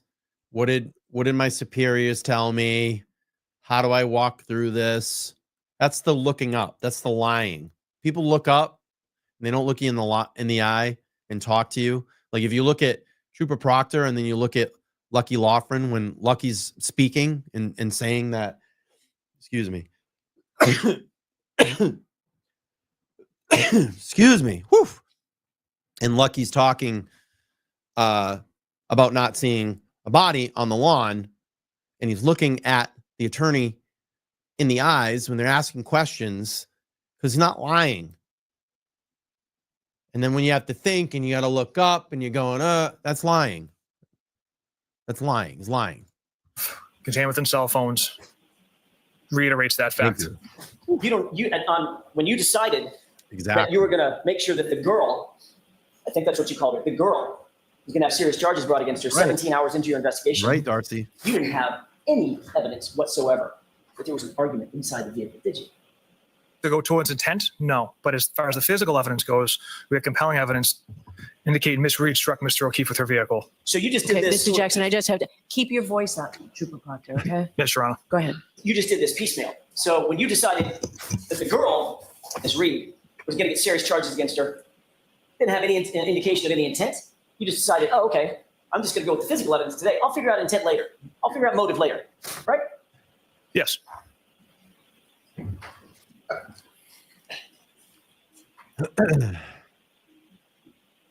Right. Motive, means, and opportunity. We talked a little bit about motive. What about means? The physical ability to commit the crime, right? That's obviously important. Yes. And the opportunity. It's a physical proximity to the incident, correct? Or the Correct. physical ability to commit the crime, correct? Correct. Did you investigate all potential suspects who would have had the motive, means, and opportunity to kill John O'Keefe?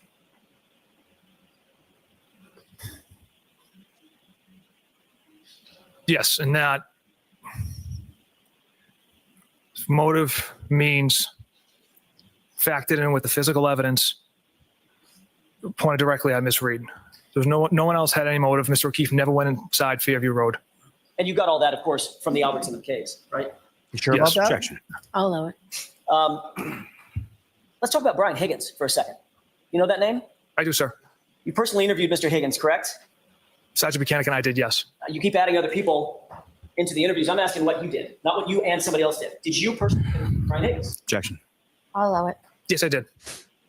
He's a fellow law enforcement officer, and you knew that, right? Yes. He was a colleague of yours, correct? He worked in a different agency, yes. You waited until February 10th to conduct a pre-scheduled interview with Mr. Higgins, didn't you? Yes. And you interviewed him in the presence of his attorney, correct? Correct. He told you that he was engaged in a flirtatious relationship with Miss Reed. He did. As a matter of fact, he told you that he was engaged in a flirtatious relationship with Miss Reed over text messages, but on at least one occasion that resulted in a kiss, correct? Yes. And then he also told you that he had taken the liberty to extract certain conversations from his own cell phone, right? Correct. And he brought you a hard copy of those text messages, right? He did. And you knew that those text messages were messages that he curated to give to you, right? Yes. He's the one that made the determination of what was important, what was not important to give to you, his interviewer, right? Objection. Was that your understanding, Trooper? It was my understanding Mr. Higgins was being very forthcoming by providing those messages It's not uncommon for witnesses to take screenshots or send us emails or send us text messages. So he just had a different means of producing text messages. Well, you were actually asked that question in a different proceeding, under different questioning. And you were asked whether or not in your career as a law enforcement officer, has any person or witness ever brought a self-extraction of text messages to an in-person interview, correct? Objection. I'll allow it. Correct. And Most your answer was, sorry, go ahead. Trooper Proctor, you had never experienced that in the history of your career, correct? Correct. So you became aware pretty early on that Mr. Scott, come on. He wanted to make sure that it was real, right? He wanted to make sure it was real. It was real. The feelings were real. Remember? Oh my gosh. I love it.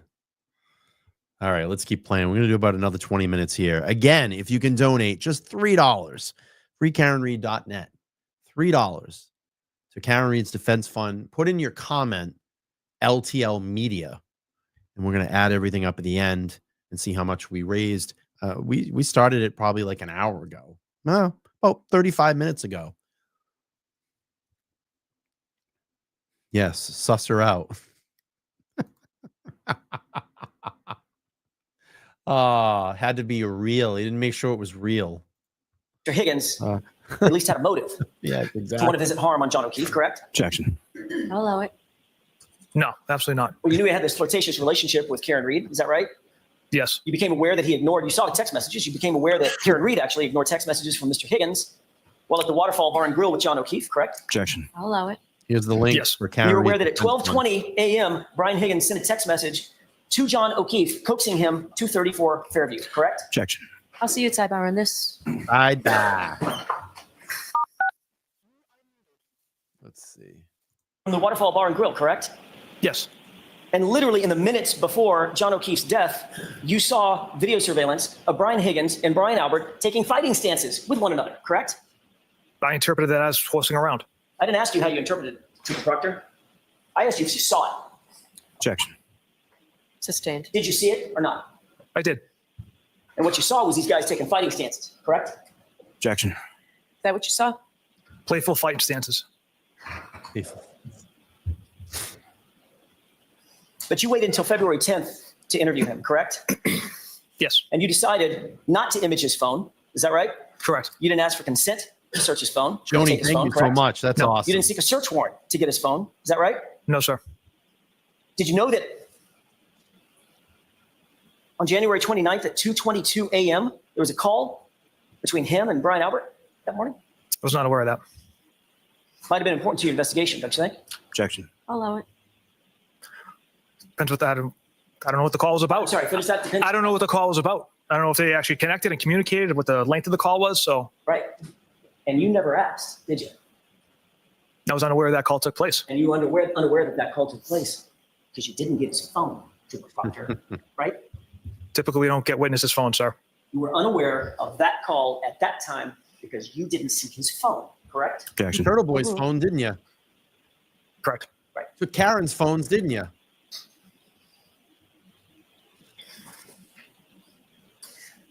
The medical examiner notified you on on April 28th, 2022, that the manner of death, in her words, could not be determined. Is that right? Yes. She would not rule, at least in terms of the manner of death, would not rule this a homicide. Is that right? That's correct. And you agree that that's obviously a pretty significant finding. Objection. I'll allow it.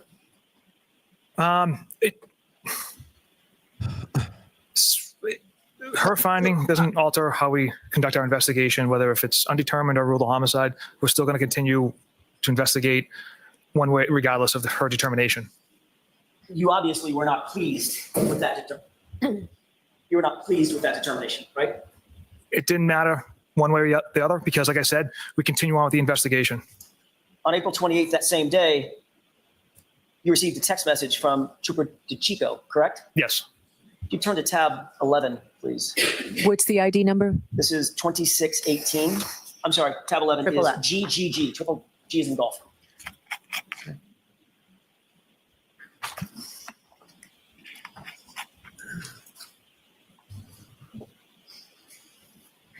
May I, Your Honor? Yes. Do you have that in front of you, Trooper Proctor? I do, sir. You turn to page 2618. Do you see a text message received from Trooper DeChico with a photograph of the autopsy report?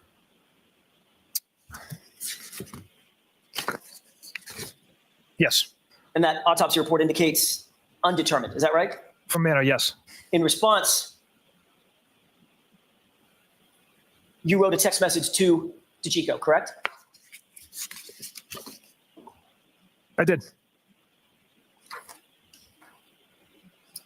What was your response? Of course, it's undetermined. And then what else did you write? She was a whack job. Of course, it's undetermined. She was a whack job, right? Those are your two responses, right? Yes. You were talking about Dr. Scorti-Bello, the female medical examiner who came to the determination that this was undetermined in terms of the manner of death, correct? I'm not sure who I'm referencing as far as she was a whack job, but of course it's undetermined is a sarcastic response from me.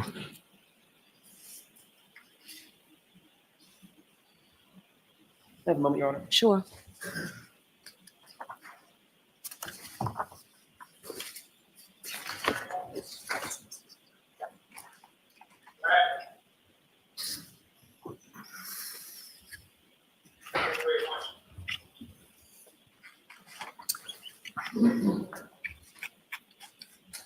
The reason you referred to Dr. Scorti-Bello as a whack job is because the cut and dry case that you had hoped for wasn't really going your way, right? Objection. Sustained. When you referred to she's a whack job, were you referring to Dr. Scorti-Bello? I don't recall. Were you displeased with the undetermined finding instead of a homicide finding because that was an obstacle in your investigation? Objection. You can break that down. Were you displeased about the undetermined finding? No. Would you have rather had a determined finding that it was a homicide? At the end of the day, it doesn't matter to my office. We still investigate the same exact way if it's ruled determined, undetermined, or homicide. Well, then why would you say, of course it's undetermined? She was a whack job, sarcastically. A sarcastic remark I made to Trooper DeChico. Right, which sort of suggests displeasure rather than the reverse, correct? Objection.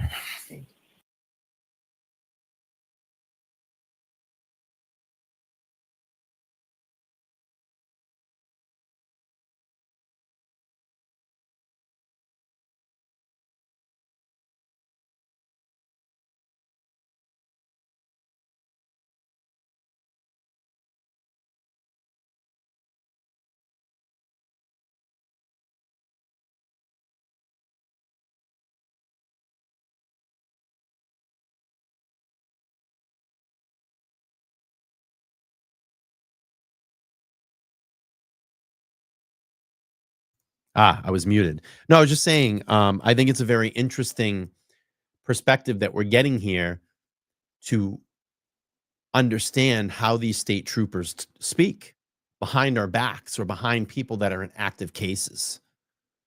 And I was saying, this is not the only guy that talks like this. Believe me, they're all out there doing this.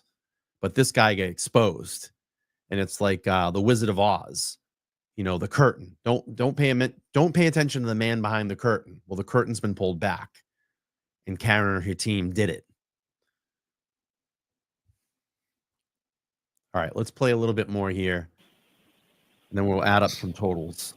You'd agree that it's extremely unusual for the manner of death to be undetermined in a homicide investigation you've worked on, correct? Objection. Sustained. How many murder cases in the history of your career have you worked on in which the medical examiner made the determination that the manner of death could not be determined? Objection. I'm going to allow that.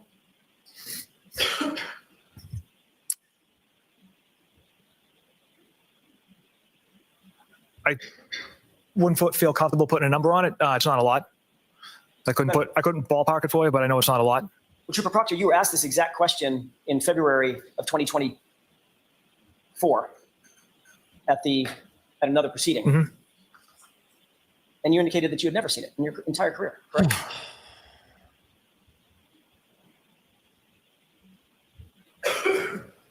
trying to run. Well, you were asked the question. So first, what do you mean by, of course, it's undetermined? And your answer was, I said it at the time. It was kind of like, not like figuratively, of course. It's, and of course, like I had never really seen that before in a homicide, end quote. Correct? Yes. Your statement in February of 2024, under oath, was you'd literally never seen that in any homicide you've ever worked, right? Yes. After she reached that conclusion, you discussed this with one of your colleagues about how you tried to put pressure on her. I want to see the text messages in Brian Walsh's case too. I guarantee they're saying stuff about that. Right, Mizzy? About all the cases that he's involved in. Right? To change her or alter her opinion, correct? Objection. I'll allow it. Is that All what right. you did? Pressure? Absolutely not. Let's turn to tab 12.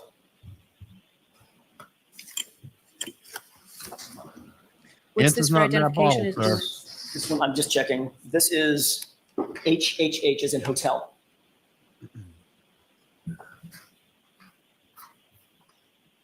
Your Honor, for this one, may I publish? Excuse me. So I've got them mismarked. What's the bottom? What's the base Sure, stamp it's number? 2632.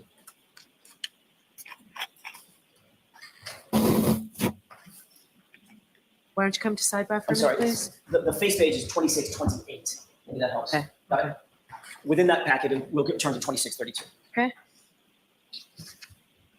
Yes, go ahead. Thank you. To begin with, Trooper Proctor, do you recognize the face page of that series of text messages in tab 12? Yes. Is that the text messages between you and Trooper DeChico, one of your colleagues? It is. Yes. Turn to page 2632, if you wouldn't mind. Tell me when you're ready. Go ahead, sir. Trooper DeChico texted you, rookie move, not going into a meeting with the ME and getting that homicide determination, correct? Yes. Yeah. What's How that did you mean? interpret that? Rookie. Yeah. Twisting the arm, maybe? Rookie move, not going into the meeting with the medical examiner and getting that homicide determination. And getting that homicide determination. So is it you're coercing her? Come on. You know, yada, yada, yada. It's probably what went on. Samantha, thank you so much for becoming a new YouTube member.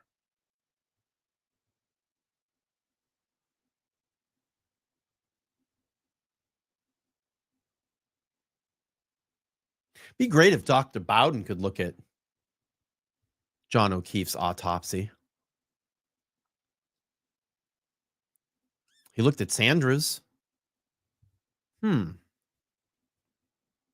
really good. Stacy, thank you so much for the $5. Says free Karen Reed from Middleborough. Thank you. Yes, thank you, Samantha. Becoming a new member. Samantha has become a new member. Dr. Bowden. That would be great. All right, let's keep playing here. Rookie move, not getting that homicide determination. You know, when Trooper DeChico, it's him busting my chops and joking with me. Because you see it as your job, you and Trooper DeChico, to go in and get the homicide determination. That's your job, right? Not at all, sir. You're not looking so much for her opinion as looking to give her your opinion, right? Absolutely not. You responded, Yuri and I, who's Yuri? Sergeant Buchanan. Yuri and I had 2 conference calls with her, sent her numerous photos, etc. We laid out the entire case for her. That was your response, correct? Yes. You were explaining how much effort you went to try to get her to change her opinion to homicide, right? Objection. Mm-hmm. No, not at all. DeChico then responds, not good enough. Should have had me and Jeff do it, right? Yes, that was his response. Busting your chops that you didn't meet the standard of getting her to change her mind to make it a homicide, right? That's what he was. That's what he was busting your chops about. We wouldn't never try to change the mind of a medical examiner. The doctor who conducts the autopsy often has. That's what I was getting at. Mizzy was picking up what I stepped in. Nathan Reed, if you're watching, be really nice. Maybe you could have a call with Dr. Michael Bowden and get a second opinion of John O'Keefe's autopsy. Might be something to look into.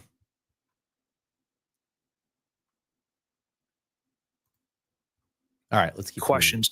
They want to know the facts, kind of what had transpired leading up to a victim's death. It happens not only in homicides, but the unattended deaths we also attend to, suicide and overdose. So it's common to have these conversations with doctors. Right. But in response to getting the information that she made the determination and held on to it, that this was undetermined, your answer was, of course it's undetermined. She was just a whack job, right? With sarcasm. Ultimately, did the doctor change her opinion? No. But the determination of the medical examiner, that didn't matter to you, right? Because you had already decided you were going to charge Miss Reed with murder anyway. Objection. I'll allow it. Yeah, the determination did not matter as we continued on with the investigation. Notwithstanding the medical findings in the case, correct? That it was not determined to be a homicide, right? Considering the matter, but. And that's because even though in the words of the prior group chat that this whole thing stinks, you were going to make it cut and dry by putting it on the girl, putting serious charges on the girl, notwithstanding what the medical examiner said, right? Objection. Sustain. You were actually asked this question, whether or not it would have an impact on your decision, notwithstanding what the medical examiner's decision was, correct? Your decision to charge her. Is that right? Yes. Awesome. On February 1st, 2024, Cupcake. you were asked, so what you're telling this grand jury today, and you expect this grand jury to believe that you didn't care whether the medical examiner came back with a homicide determination? It doesn't matter to you? And your answer, quote, no, because either way, Ms. Reed was going to be charged. Right? Correct. All right. With that, I'm going to pause this, but don't go anywhere. I have some information that I want to share with everybody before we end the show tonight. So I have this, and we're going to come back and finish this up at some point. I just got a busy week this week. All right, let's take a look. So I want to share this. We have the Free Karen Reed, Justice for John O'Keefe, National Standout on January 19th, 2025. This is where Nathan Reed's going to be in Warwick, I almost said Massachusetts, Warwick, Rhode Island. There are some QR codes there if you'd like to scan them. One is for Karen Reed's Defense Fund and 34fairviewroad.com. I got to look at that. But you can check out this, and I'll post this on all my socials. And then also, I want to take a look at the national standout list, and I'll drop the link. So if anybody wants to come out and support the standouts, you can. And these are most likely be in all alphabetical order. And the list is huge. And this is going to be the national standout. I see a lot of Massachusetts, Rhode Island, New Hampshire. Okay. And this list will grow. I guarantee it. It'll grow. So it says here, as of the 13th, it's been updated, and you can grab onto any standout that you'd like to go out and support. All right. Now I need someone to take out their trusty calculator for me, because now I want to see how much money we raised. So can I get maybe one of my moderators, because it's a little bit easier, or if anybody wants to help out in the chat, let's see how much money we raised during this fundraiser event, this little spontaneous fundraiser event. So can I get someone with their trusty calculator? I'll call out the donations if they can just add them for me, and then we'll get a total at the end. Let's see if I can get someone in the chat. Someone help me.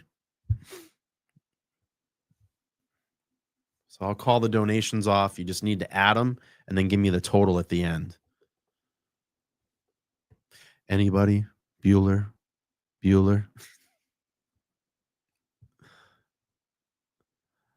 All right. Lucy's going to help. Thank you, Lucy. All right. And I'm sure everybody else will chime in here in a second. Okay. Let's refresh the page. I'm going to scroll all the way down. I'll read off all the donations. Oh, man, we raised a lot of money. I love this. Lots of money. Okay. Oh, this is great. I'm really happy. Oh, that's good. You guys are awesome. All right, let's go. I still see LTL. Lots of money. Great. Good stuff. A lot of LTLs. Okay. All right. I remember logging in. Let's see. It started here. So Angela was the first because I remember I called it out at the very beginning of the stream. So let's do this. So Angela was the first. All right, I'm going to start calling these off. All right, Lucy, or whoever wants to help add these up. Okay. $3, $10, $3, $3, $5, $3, $5, $3, $3, $3, $5, $20, $5, $25, $3, 10, 5, 100, $3, $3, $3, 20, 3, 10, 25, 3, 5, 10, 5, 10, 10, 10, 23, 50, 10, 5, $13.39, 5, 20, 5, 103. That's awesome. Whoa, 100, 3, 3, and 20. Let's see if Lucy has it.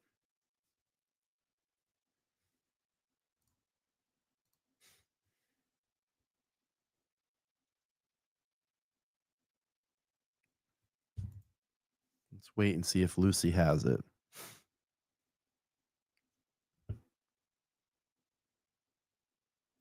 So we got 691 and 39. It's pretty close. And that's the $5 that's added in too. So we almost have $700. That's so awesome. $700 in under an hour. $700 in under an hour. That is really, really good. You guys did amazing.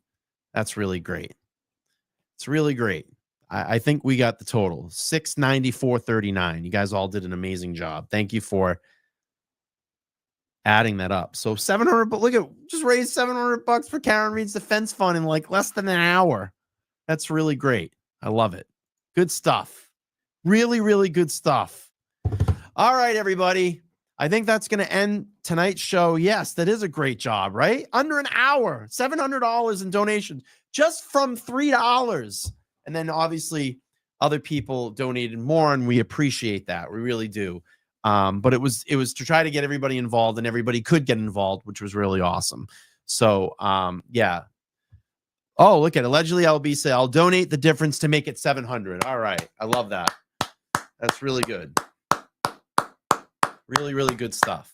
So I'm sure that there's probably other donations that are going through. It's going to take a little while to probably process that. The site has to get it, verify it, go through. But hey, $700 in under an hour, and that's really awesome. And I appreciate it. So we're going to round it off at 700. And I'm going to head out for the night. I get a little work here to do in the studio. I'll be setting some cameras up and lighting for tomorrow. Juna Perkins will be joining me live in studio at 7 p.m. I'm going to drop the link in the chat so you can set your reminders and make sure to be back here tomorrow night, 7 p.m. Eastern Standard Time. And Juna Perkins live here in studio will be challenging Michael Morrissey in 2026. I'm very, very excited. I cannot wait for that show. And then I got Todd McGee on Thursday. So that's this week so far. All right, everybody. Love all of you. Thank you. Tons of new members tonight. Tons of support for Karen Reed tonight. $700 in just under an hour. We had that awesome little pop on from Nathan Reed. So if you're just getting through and you're just and you have to go back and see it, rewind it, because Nathan Reed was on for about 10 minutes. And then we have the national standout on Sunday. There's various standouts that you can find out at freekarenreedstandouts.net. Is it .net or .com? Hang on. Free Karen Reed.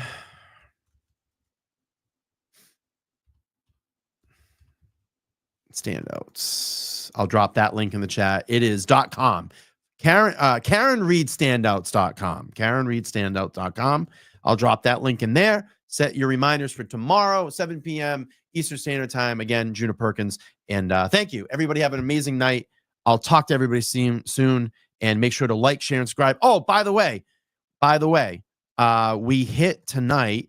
I finally got over the hump. 36,900 subscribers. I'm hoping to get to 37,000 subscribers by this weekend. Let's get over this hump. Let's go. Comment, like, share, and subscribe. And I'll see everybody soon. Take care. Have a good night. Peace.